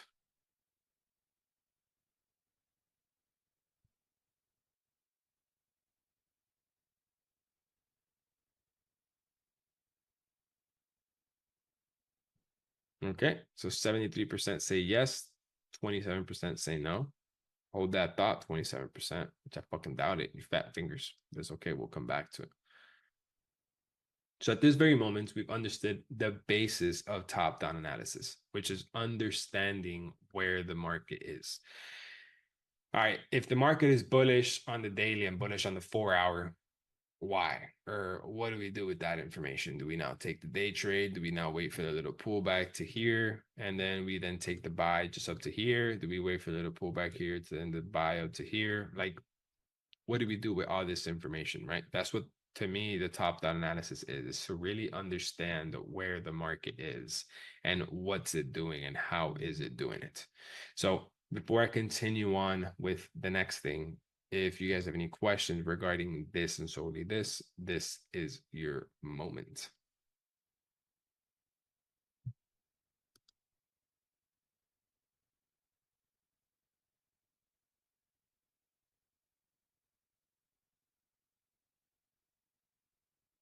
What can be the tiny little detail you ignore about executing the trade? We're not at the executing trade point. We'll do that later. So the daily was at 1 or at 2? The daily was at 1. It's at the higher high. I missed what 1, 2, or 3 meant. I was in the bathroom. Taking a shit cost you some money, brother.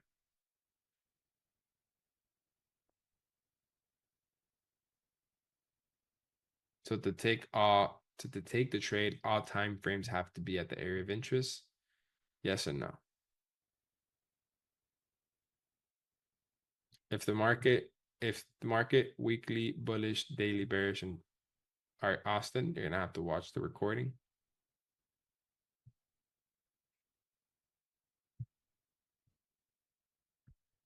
Josh, just talk to the support, brother. All right, I'm gonna turn off the questions because I just got spammed. 1 second. All right, so I see some guys talking about column Hawkins. You're talking about the 1 hour shift. We're not there just yet, brother, so I can't answer that question.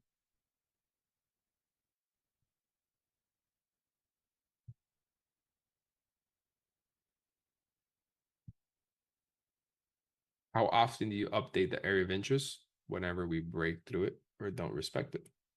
If we haven't reached the area of interest, there's no reason for me to update it. So normally we take area of interest from higher time frames into account. Yes.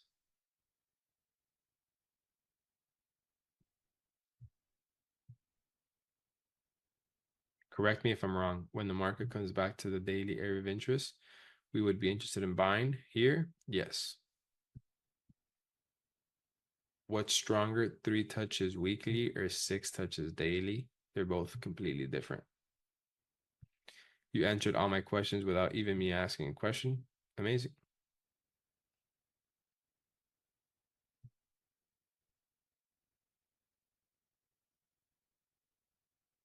On your free YouTube, you didn't mention the consecutive time frames. Is that something you didn't know? YouTube is YouTube. My strategy is strategy. Two completely different things. So if the bigger time frame is not in sync, we can't take the trade. No, not necessarily. You could still take this day trade. I take them all the time. I probably take these more than I take the swing trades. These are just higher risk. I'm going to teach you how to not take higher risk trades first, and then you can take the other ones. But here you would wait for this pullback to then buy. Here you would wait for this pullback to then buy.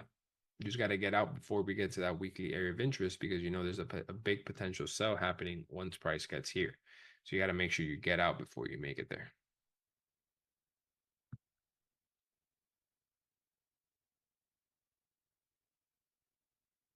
Bro, this really was what I needed to understand. I was lost at looking at the market. Amazing.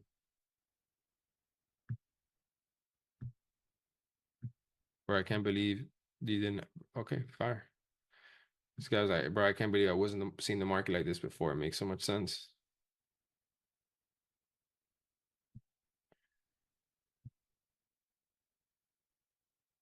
During the elimination process, you mentioned you look at specific patterns. Is it 2 time frames in sync that you're looking for? Yes, I said that at the beginning, correct. But again, that's more in the trading plan. Now I'm just kind of teaching you how to do the top down. You just drop so much sauce. Trust me, this is very basic stuff. I want you guys to understand up to this point, I have taught 0 of my strategy. I just want to make that very clear. Like I have not taught my strategy up to right now. I've just taught you guys how to read the market correctly to apply my strategy. Not like there's no trading plan right now. This is not a strategy. I've given you guys a little bit of hints, you know, how to do my areas of interest and my trends, but nothing else.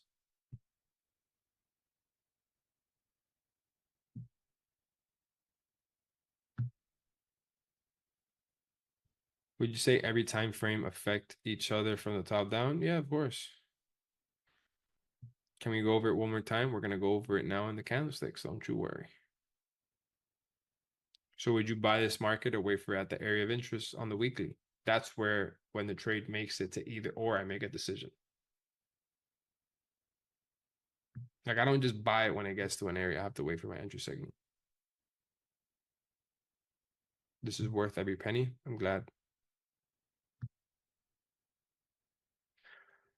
Would you rather weekly bearish, daily bullish, 4 hour bullish, or all 3 of them in the same trend? Well, ask yourself, partner. Ask yourself, partner. If you have 3 fish going this way, would you rather throw your cast at the 3 fish going that way or at 2 fish going this way and 1 fish going this way? Where the fuck does it make more sense to throw your bait? Where the 3 fish are going the same way because you're going to have more odds of catching fish. If you have less fish going in the same direction, you have less odds of catching a fish. Shouldn't be that hard. My light bulb is flickering. Brother, I haven't even talked about the strategy. Does the time frame have to be side by side, like the 4 hour, 2 hour? Not there yet.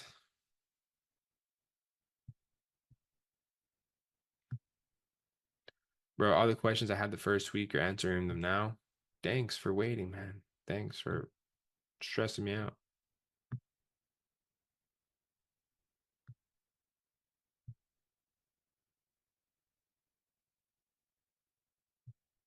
Just reading through some of the questions.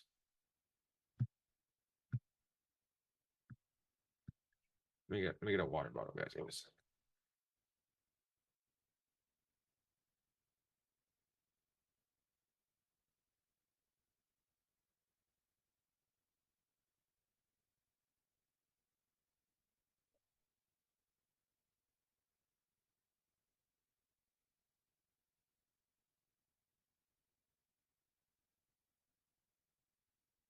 Bro, my legs hurt, dude. Hold on, let me stretch this.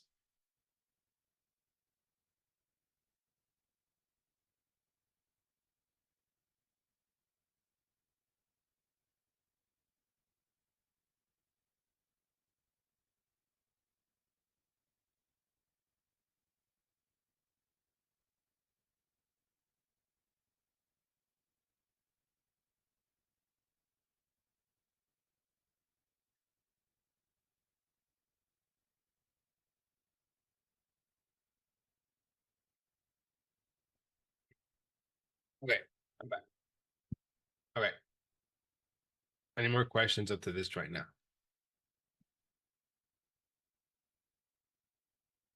How can I have all three in sync and we be at the weekly area of interest? Great question. This is how you can have that.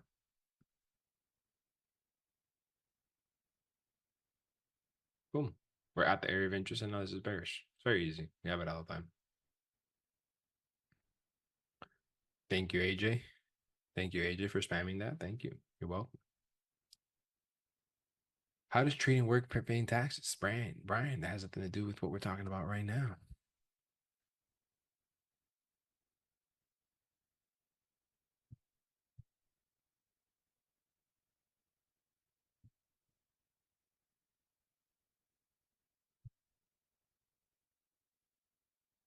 AJ returns Big L. Facts. Can tell dude's tired of yeah. Yeah. Jeremy, brother, please stop spamming. Thank you. It's funny, dude, because I'm like, there's no questions. Like, there's literally no questions. And I love it. Like, there's no relevant questions, and it's fucking crazy because I feel like it's so simple. So, thank you guys very much for that. Now, let's take it up a notch, right? Dun, dun, dun. Dun, dun, dun.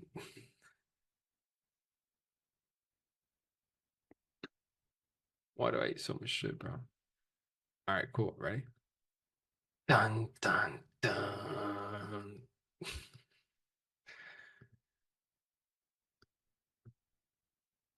I'm not gonna say a word, right? I'm not gonna say a word. If you don't read and pay attention, you're gonna make a mistake. I'm not gonna make a word. And when you make a mistake, you're gonna fucking chop your neck. Like when I mean chop your neck, like I mean this. I don't know if anybody's seen me. Like you gotta like dun, dun, or you gotta like dun, dun. Or I don't know, bro. You gotta have something to like you have to hurt yourself violently to the point where you're gonna be like, Jesus, I should have not done that. You need to violently hurt yourself. Done. You know what? Right now, let's do it together. If you all made a mistake answering the wrong thing in this boot camp, just that actually fucking hurt. Now you got to do it. Well, I don't know if you're doing it or not, but I hope you're doing it. If you chopped your neck, put a one in the chat. If you didn't, type it two, because I feel like an idiot if I'm the only one that chopped my fucking neck. Okay, great. I'm glad there's a lot of ones. To whoever didn't chop your neck, you're a bitch. I'm kidding. I'm kidding. I'm totally respectful. It's a joke. It's not that serious. But really, Do something to hold yourself accountable. Do it. Bro, I'm driving. I don't want to chop my neck and but who cares? Just flick your fucking forehead or something, dude. I'm sure we've all been through a little bit more pain than that. Like literally like flick your forehead. Like, I mean, I don't want to flick my forehead because I haven't made a mistake this morning. And if I kind of hurt myself for when I don't do nothing wrong, when I do something wrong, how am I gonna hold myself accountable, you know?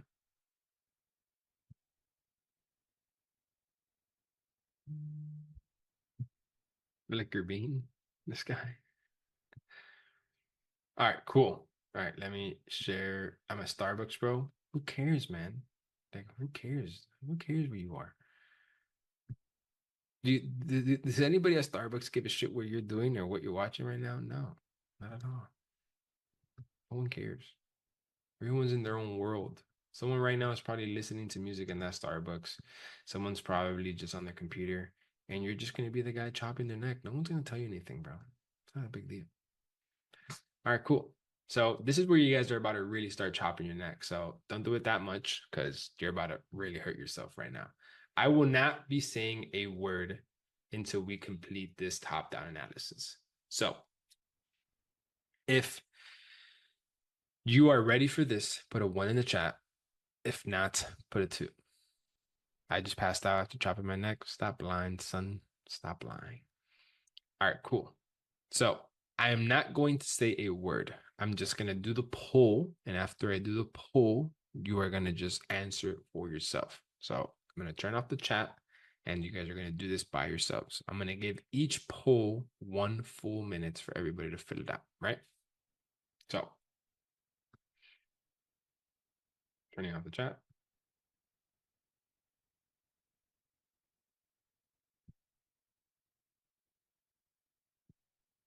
Starting off with top-down analysis.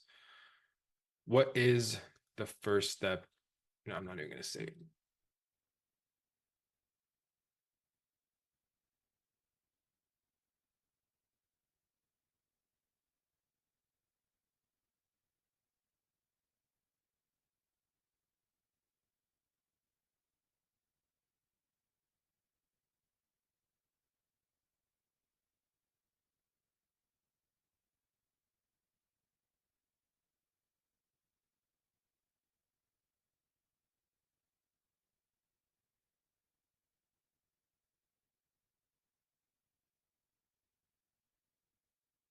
'The poll is live.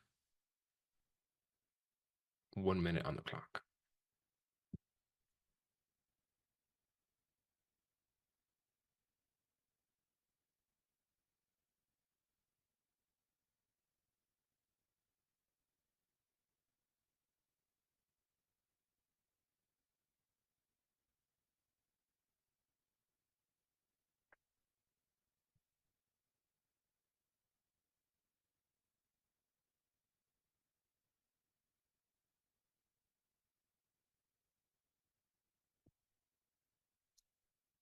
Twenty seconds. Not that it's needed, but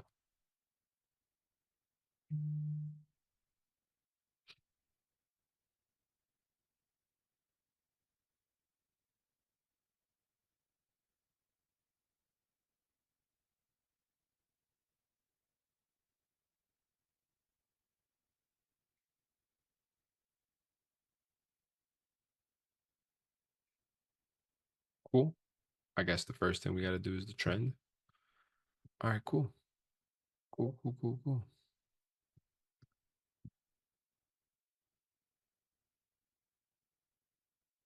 Poll is live.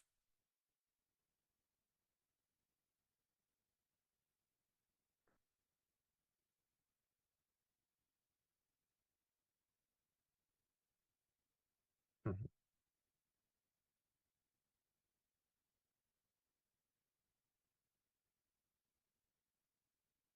Those of you guys that answered the last one incorrectly, chop your neck.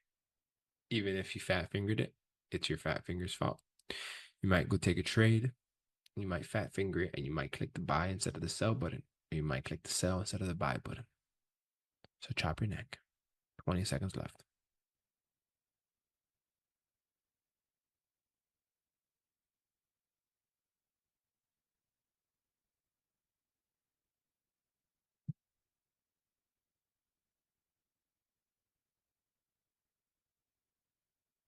These are the results. To the 5% that answered this incorrectly, chop your fucking neck. All right, cool, cool. Now, remember, the next step, it is mandatory to have your lower high and lower low. So if you guys are in agreement where I'm going to put it, just simply because it's a lot more effective this way.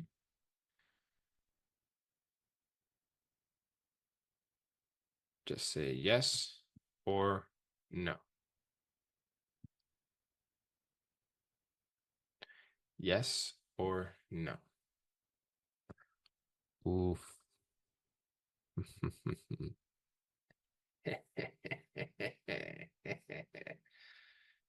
Oh man, we're gonna get a big swing today. Oof. So many people are about to hurt themselves right now. It might send a shockwave across the earth. There's gonna be so much pain caused right now at the same moment because of one simple mistake. I wonder how this must sound for you guys, like listening to hear this. Like, how must it sound? You're just like casually going about your day and you're listening to this guy just talking shit. Like nobody around you's gonna understand what you're like, they're just not gonna get it, bro. So these are the results. 77% are incorrect. You should not be agreeing with me in this poll right here. So before I show you guys where, 77% chop your fucking neck. No. I gotta find the picture. Person. This has to literally be you right now. There you go. One of these right here. Yep. Oh, that's the perfect example right there. That's got to be you right fucking right now. You have to have that soreness right now. And if you got enough balls, you call your friend to do this to you right now. Because you've just made a mistake 77% because you just wanted to be lazy. You wanted to be quick. You didn't want to listen to what I talked about at the beginning of the boot camp. You have to zoom out. Look out a little bit. Oh, wow. Would you look at that? Lower high, lower low. Oh. Oh. Chop your neck. It sucks. Because if this was bullish, right? If this market was like this, if it was bullish, you would have said, yeah, fuck yeah. This is the higher high, and then this is the higher low, or wherever this is. Oh, fuck, here we go. This is the higher high, and this is the higher low. Yep, wrong. You happen to get correct that it's bearish, but you got wrong where it's bearish. So make sure to always zoom out your chart. 77%. Chop your neck. Cool. We got step one. Weekly bearish.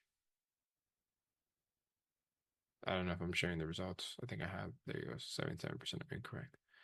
Daily time frame. Next, right? Step two. Daily time frame.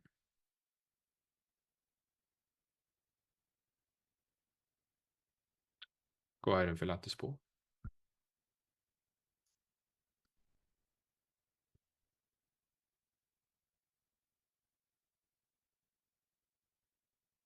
Oh, dude, we're gonna have some people with some sore necks.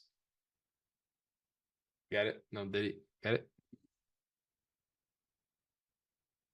That was bad. That was bad. That was bad. That was really bad. That was not. That was not appropriate. That was not appropriate at all. And you know what's funny? As soon as I said that, the percentage of the poll changed.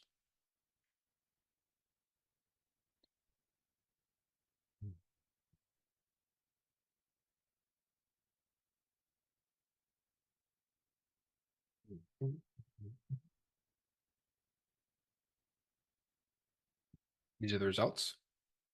30% chop your neck. Chop it. Chop it. So weekly time frame.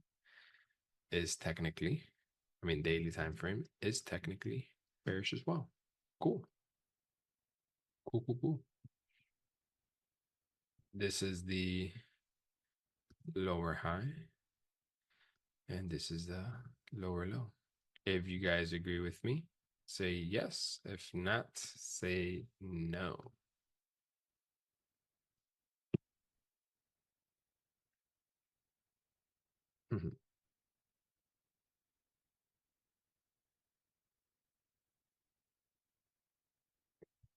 You guys are so gullible. Jesus.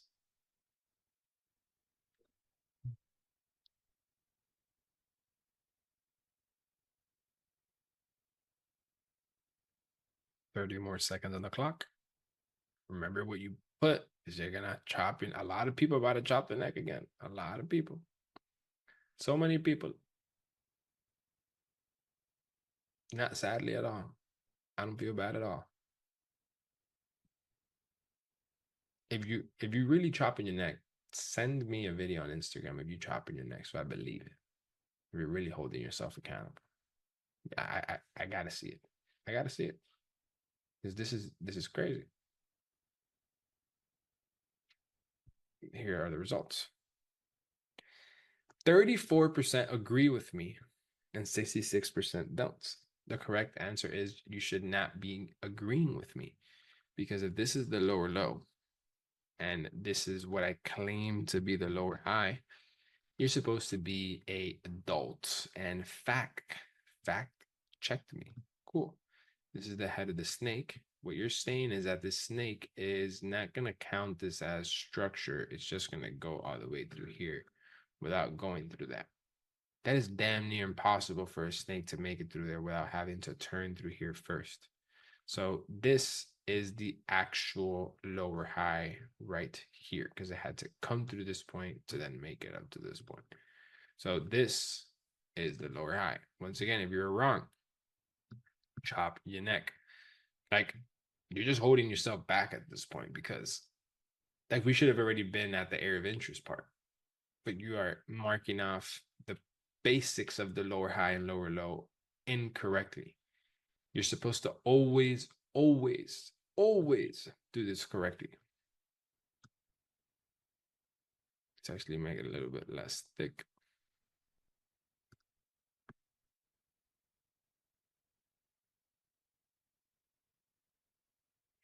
All right.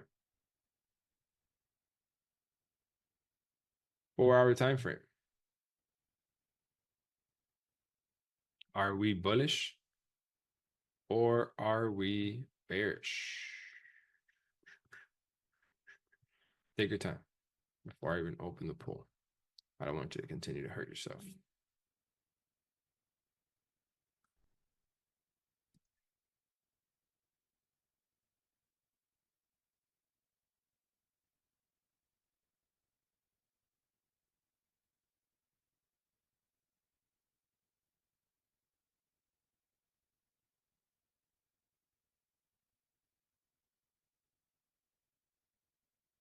The poll is now open.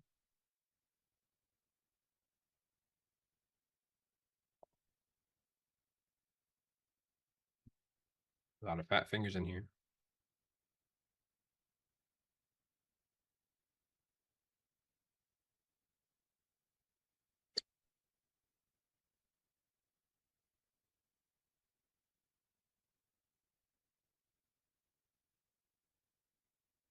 Hold on, guys. I'm gonna take this call real quick.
Can you guys hear me?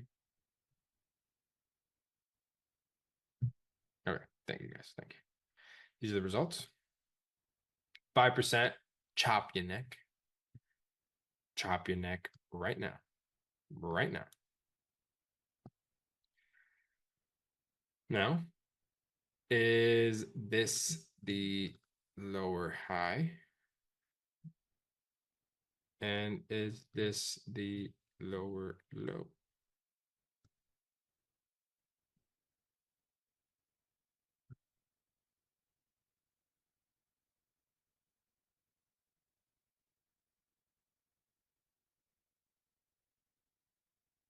Yes or no?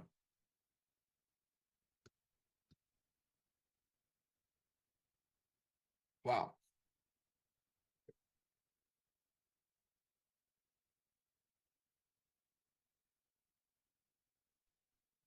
Wow. Wow, wow, wow, wow. And I can see why it could be some of the confusion, but you're gonna have to chop your neck just because you're a rookie. That's just really it. There's no other reason why.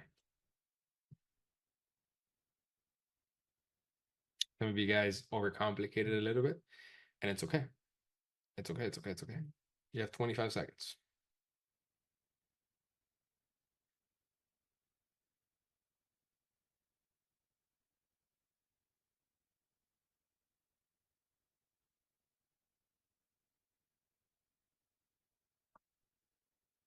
Perfect. These are the results. 70% claim it is, 30% don't. Now I know where some of these 30%, by the way, 30% that said no, this is not right. Chop your neck right now. Do it because this is the correct lower high and lower low. I get it. You might be like, but wait, you didn't check the two candlesticks. If it's two candlesticks and you go left and this and that. And the answer is this right here is a clean structure. So you only apply the two candlesticks, like I've said many times in the past. You only apply, and you probably didn't listen because you weren't chopping your neck from back then. I should have implemented that way back then, but whatever. You only apply the two candlestick theory when it's not a clean structure. Like you can very easily look at this and see how this snake is head here. Like it has to pass through here to get to here. Like there's no way this snake just doesn't go through that path. It just has to go through there to get there. It's literally, you can't just go through it. Like the snake could just go through this one can, like it could literally just go right through that. It's not a big deal. But through this, you kind of have to go through that path. Not kind of. You have to go through that path to get there. Same thing here. Like if you don't know if this is a lower high or not, just think about the snake. Like the snake can't just go through that. It has to go through this path to get there. Now, this right here, does it have to go through there or not? It can very easily go through there. This right here, you can't just go to the bottom of this move. You have to go through this and then go down. So chop yourself for just being a rookie and you're not putting in the work and understanding. And maybe you are putting in the work and not understanding it, but you still got to chop your neck just so you hold yourself accountable.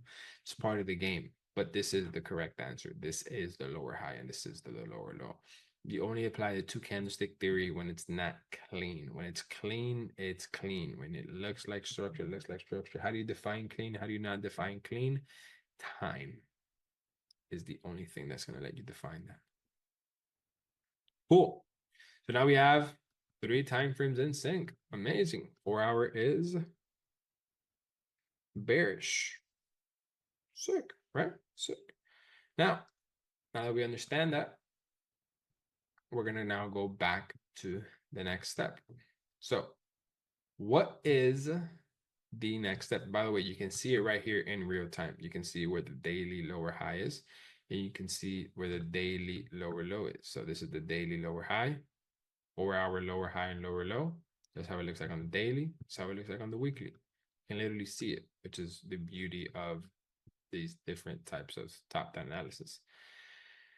So now that we understand that, what's the next step?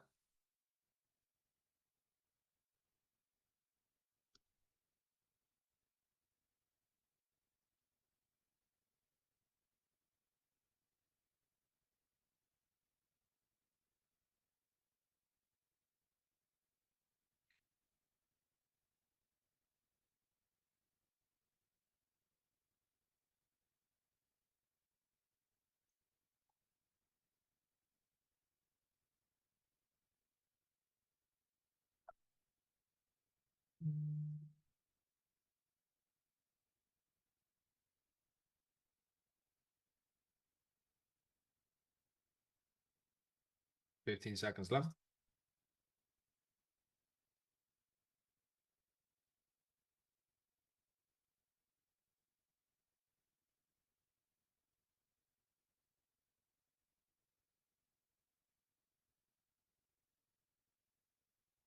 Five, three, two, one. All right. These are the results. So 10% chop your neck right now. We already did the trend. We already understand where the trend is. Weekly bearish, daily bearish, 4 hours bearish. We have 3 time frames in sync. This is a market that we are interested in. Why do we continue to do the trend? Chop your neck right now. Next step that we're going to be doing is area of interest. Cool. Where do we start off? Well, we obviously start off with the weekly. That's what the whole top-down analysis is. We start from the top down. Now, obviously, we're in a bit of a pickle here because this is the lower high, this is the lower low. This market has already had the pullback. It's very confusing market. So we're going to disregard the weekly area of interest and we're only going to trade off of the daily area of interest. We already have the weekly's trend structure in our favor. So that's good. We just don't have a weekly area of interest that we can put right now. And this is going to happen. Sometimes there's no weekly area of interest that you can put. And that's it. There's nothing that you can do. You move on to proceed to the next one. Because if this is the lower high, this is the lower low, this price already pulled back to any possible lower high you could put right now into the fucking market. So there's no lower high that weekly could have. We just go straight to the daily. That makes sense. Before I continue, say yes. If not, just say no. Want to make sure that makes sense. It's pretty self-explanatory, but just never be too sure. Okay, cool. I know this is exactly what I wanted to see.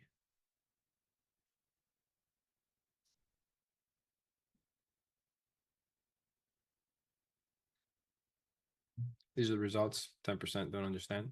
Cool. Please ask your question. What's your question? Just so I can clarify it.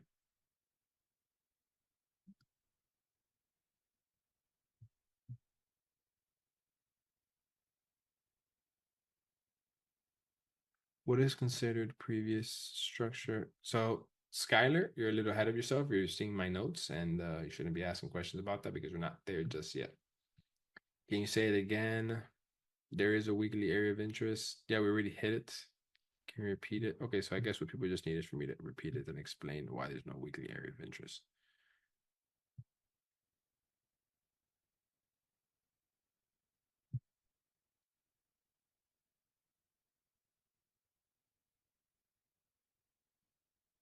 We don't search for a weekly area of interest. Okay, let me maybe if I do the example like this, right? So this is the weekly right now.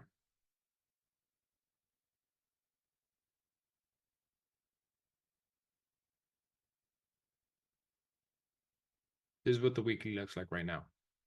This is the lower high and this is the lower low. And it's funny that I got literally like the one market that's like this. This is very rare. This doesn't really happen in the markets. But the market's already bearish. Like this is the lower high, this is the lower low. You only want to look for an area of interest like on this first lower high pullback leg. And if this lower high pullback leg doesn't create like the lower low, then there's no real valid weekly area of interest because it just stays within here. So the market's just is bearish, but there's no valid area of interest that you can put right here on the weekly that it would be respected according to structure. Now, yes, you can put something here for sure. And this is a weekly level of support, but it's not as like you could do it, right? I'm not saying you can't, but it's not the way it's not the proper way on how I'm teaching to do it right now. And we will do this in the future, like in the next literally next week. But based off of what I've taught you, I've taught you to base one off of the lower high and the lower low. And right now, off of the lower high and the lower low, this is the lower high, this is the lower low. This structure is technically already pretty much done for. Like it's already had the pullback into the potential lower high. anything else in here, it has nothing to do with this. Like there's no area of interest on the weekly because like let's say that this would be the lower high and this would be the lower low. This would be the Jesus. Let's say that this would be the shit. Let's say that this would be the lower high and that this, oh my God. This would be the lower high and this would be the lower low. Yeah, cool. We do have an area of interest in here for sure. Because we just do the box like this and we go like this. And yes, we will find an area of interest in here 100%. But since this is not the lower high and lower low, it's this, there's the area of interest already got hit because clearly prices already pulled back. If this makes sense now, say yes. If not, say no. And this is a very, very random example. As time goes, we'll answer it a little bit better. I don't expect for you guys to get this fully because it is a little advanced. When we get to that point, we'll understand it better. Cool. Perfect. So daily, weekly for now, no area of interest because there's no structure correctly how we do it. We'll explain that later. Daily, bearish, areas of interest. Now we have our, delete this, delete this. Cool. So now we have our lower high, lower low. We'll start working our way back. We're gonna have about this much time right here. Cool. Start working our way up. Dun, dun, dun, dun, dun. Boom. We have 1 point right here. 2 points. And I'm sure if I look more left, we have 3 points right here. 1, 2. So fuck it. This could be an area of interest. 1, 2, 3, 4, 5, 6. Cool. Daily area of interest 1. It's really that easy.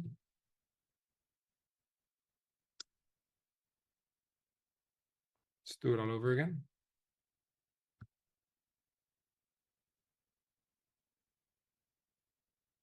Start working our way out. And boom, run into the structure point. What do we have here? 2, 3. We can 1, 2, 3. Not the cleanest, not the best. I'm good. I'll keep it going. Boom, we run into here. 1, 2, 3, 4, 5. Okay, maybe we can get both of these zones. We can get this one and this one. So we have 1, 2, 3, 4, 5, 6, 7, 8, 9. Cool. We have more taps in this zone than this one. So here, we're gonna make this right here. We'll just put 3 taps for now, or 4, however many we had. Daily area of interest number 2. We have 9 taps. Cool. Keep it going. Just make this to the right.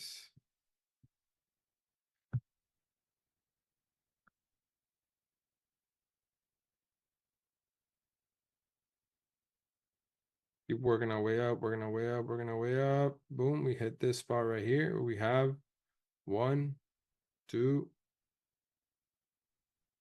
3, 4. Maybe if we do this right here,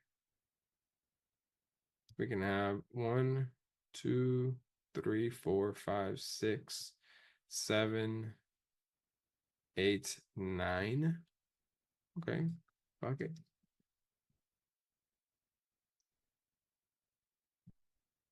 9. Let's keep it going, right? That's area of interest number 3. We start here again, start working our way up. Okay, we have 1 structure point here. 1, 2, 3, 4.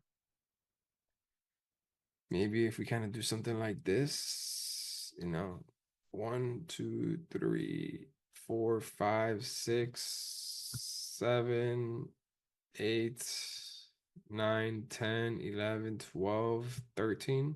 Okay. Daily area of interest for 13 taps. Let's keep it going. Boom, boom. Keep working our way up. Okay, now we hit this area right here where we have 1, 2, 3, 4, 5, 6, 7. Look at it like this. Does it look that clean to me?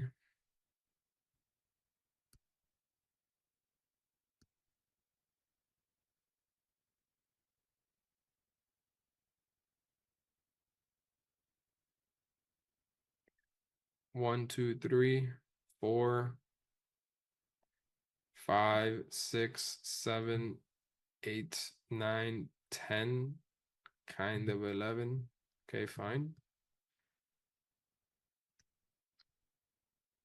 Again, there's no like perfect way on how to do this every single time. You just have to make it make sense.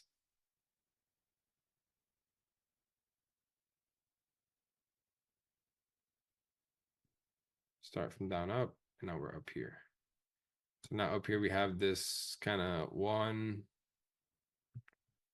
2, 3, 4, 5. Ah, too far. I don't like it. All right, cool. So right now we have 1 area of interest, 2 areas of interest, 3, 4, and 5. Now, do you want to leave all these boxes on your chart? Absolutely the fuck not. So you're going to remove the ones that have the least taps. This one has 3 taps. Would you rather risk your money on a trade that has 3 taps or 13? I'll go with 3 all day. That's just me, right? So you take off 3. Cool. Now, should we even have this area up here right now simply because of the reality of where it is? Probably not. It's too far. We don't want it right now. We take it off. So now now it looks a lot cleaner. Now you see how we only have 3 zones. So we can expect for price to have a pullback to here to sell, here to sell, or here to sell. So now you know exactly what you're waiting for. You're waiting for price to come to area of interest 1, area of interest 2, and area of interest number 3. Now you can add a side note somewhere here and it's like pending zone at whatever number this is here, just so you know that there's something there. But yeah, if you are an experienced trader, you just remember. So this is the next step, which is finding the area of interest. We don't have anything on the weekly. We only have on the daily right now. And on the 4-hour, we can't find an area of interest. If this makes sense, say yes. If not, say no. Right? Amazing. Phenomenal. Perfecto. Beautiful.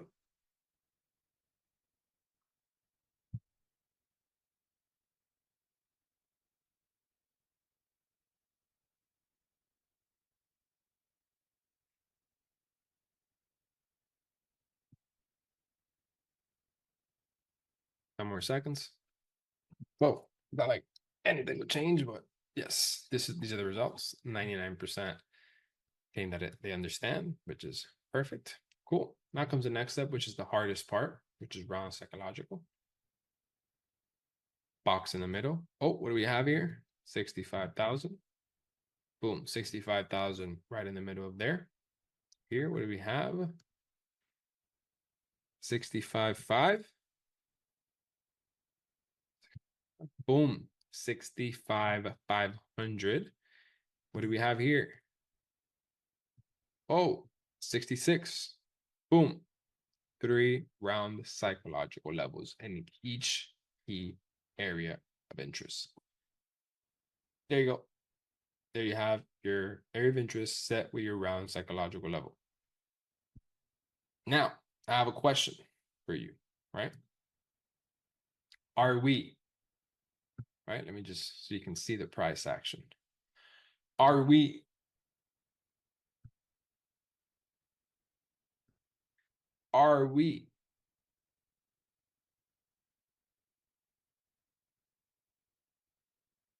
oh, gonna have some people chop the damn necks.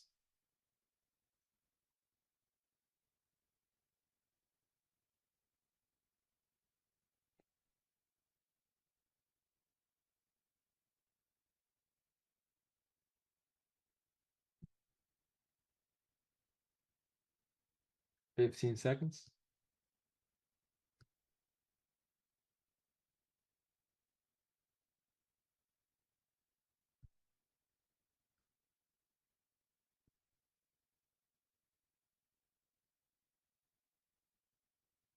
Five, four. Make a mistake. Put the wrong one. Chop your neck. Hold yourself accountable. Don't just stay in the air. 3, 2, 1. All right. And pull. So we have 80% that claim we are on the way, 15% that we are at the lower low, and 5% that we're at the area of interest. Process by elimination. 5%, chop your neck. We're clearly not at the area of interest. Number one, we're not at the lower low. If you notice, this is the daily lower low. The daily lower low is where this line is. We are not there. Price is not there. If price was like this, and we were at the lower low, okay, fine. We're at the lower low. Chop your neck, people that put number one, we are not at the lower low. If you put number two, you are correct. We are on the way to the area of interest. So now you know exactly where the market is. You know to not do anything until we don't get here. And you know that in order for price to make it to this daily area of interest, the 4-hour is gonna have to go bullish. It is sadly gonna have to go bullish to make it up into this area for you to be interested in executing this trade. So I'm gonna delete these round psychological levels just because I hate them. It makes my chart fill up and I don't like having them on my chart. Me either. They're not very important right now. I just like to remove them. You guys should not remove them. You should not get into that habit, but just let you know why I'm removing them. So when the 4-hour goes bullish and it comes back into this area, now you know why. Now you know why it is at this level. And when it goes bullish, you're going to maybe say, okay, but now we have this one 4-hour is going to be bullish. And how you trade that and how you do all that, ladies and gentlemen, that is what we're going to be doing in the next class. Ladies and gentlemen, that is today's class. I kind of figured it'd be this long. What'd you guys think? Fire, ass, simple, effective. What'd you guys think? My neck hurts. Sus. Quotes of the day. Chop your fucking neck. Chop your neck. Quote of the day. That was an easy one. Quote of the day. I'm a Starbucks, bro.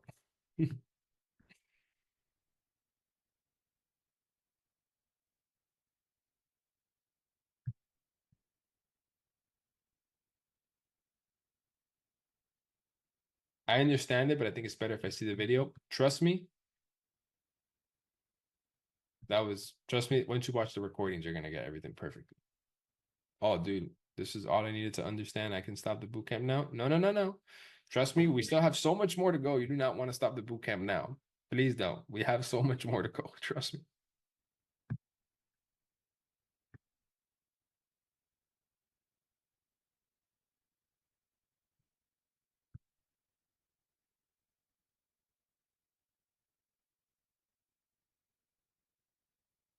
All right, cool.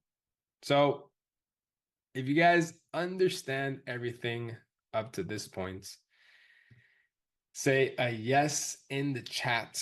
If not, put a no. Trust me, everything you probably need to know is going to be in the recording. I mean, not in the chat, in the poll. I'm sorry, in the poll. Yes, amazing.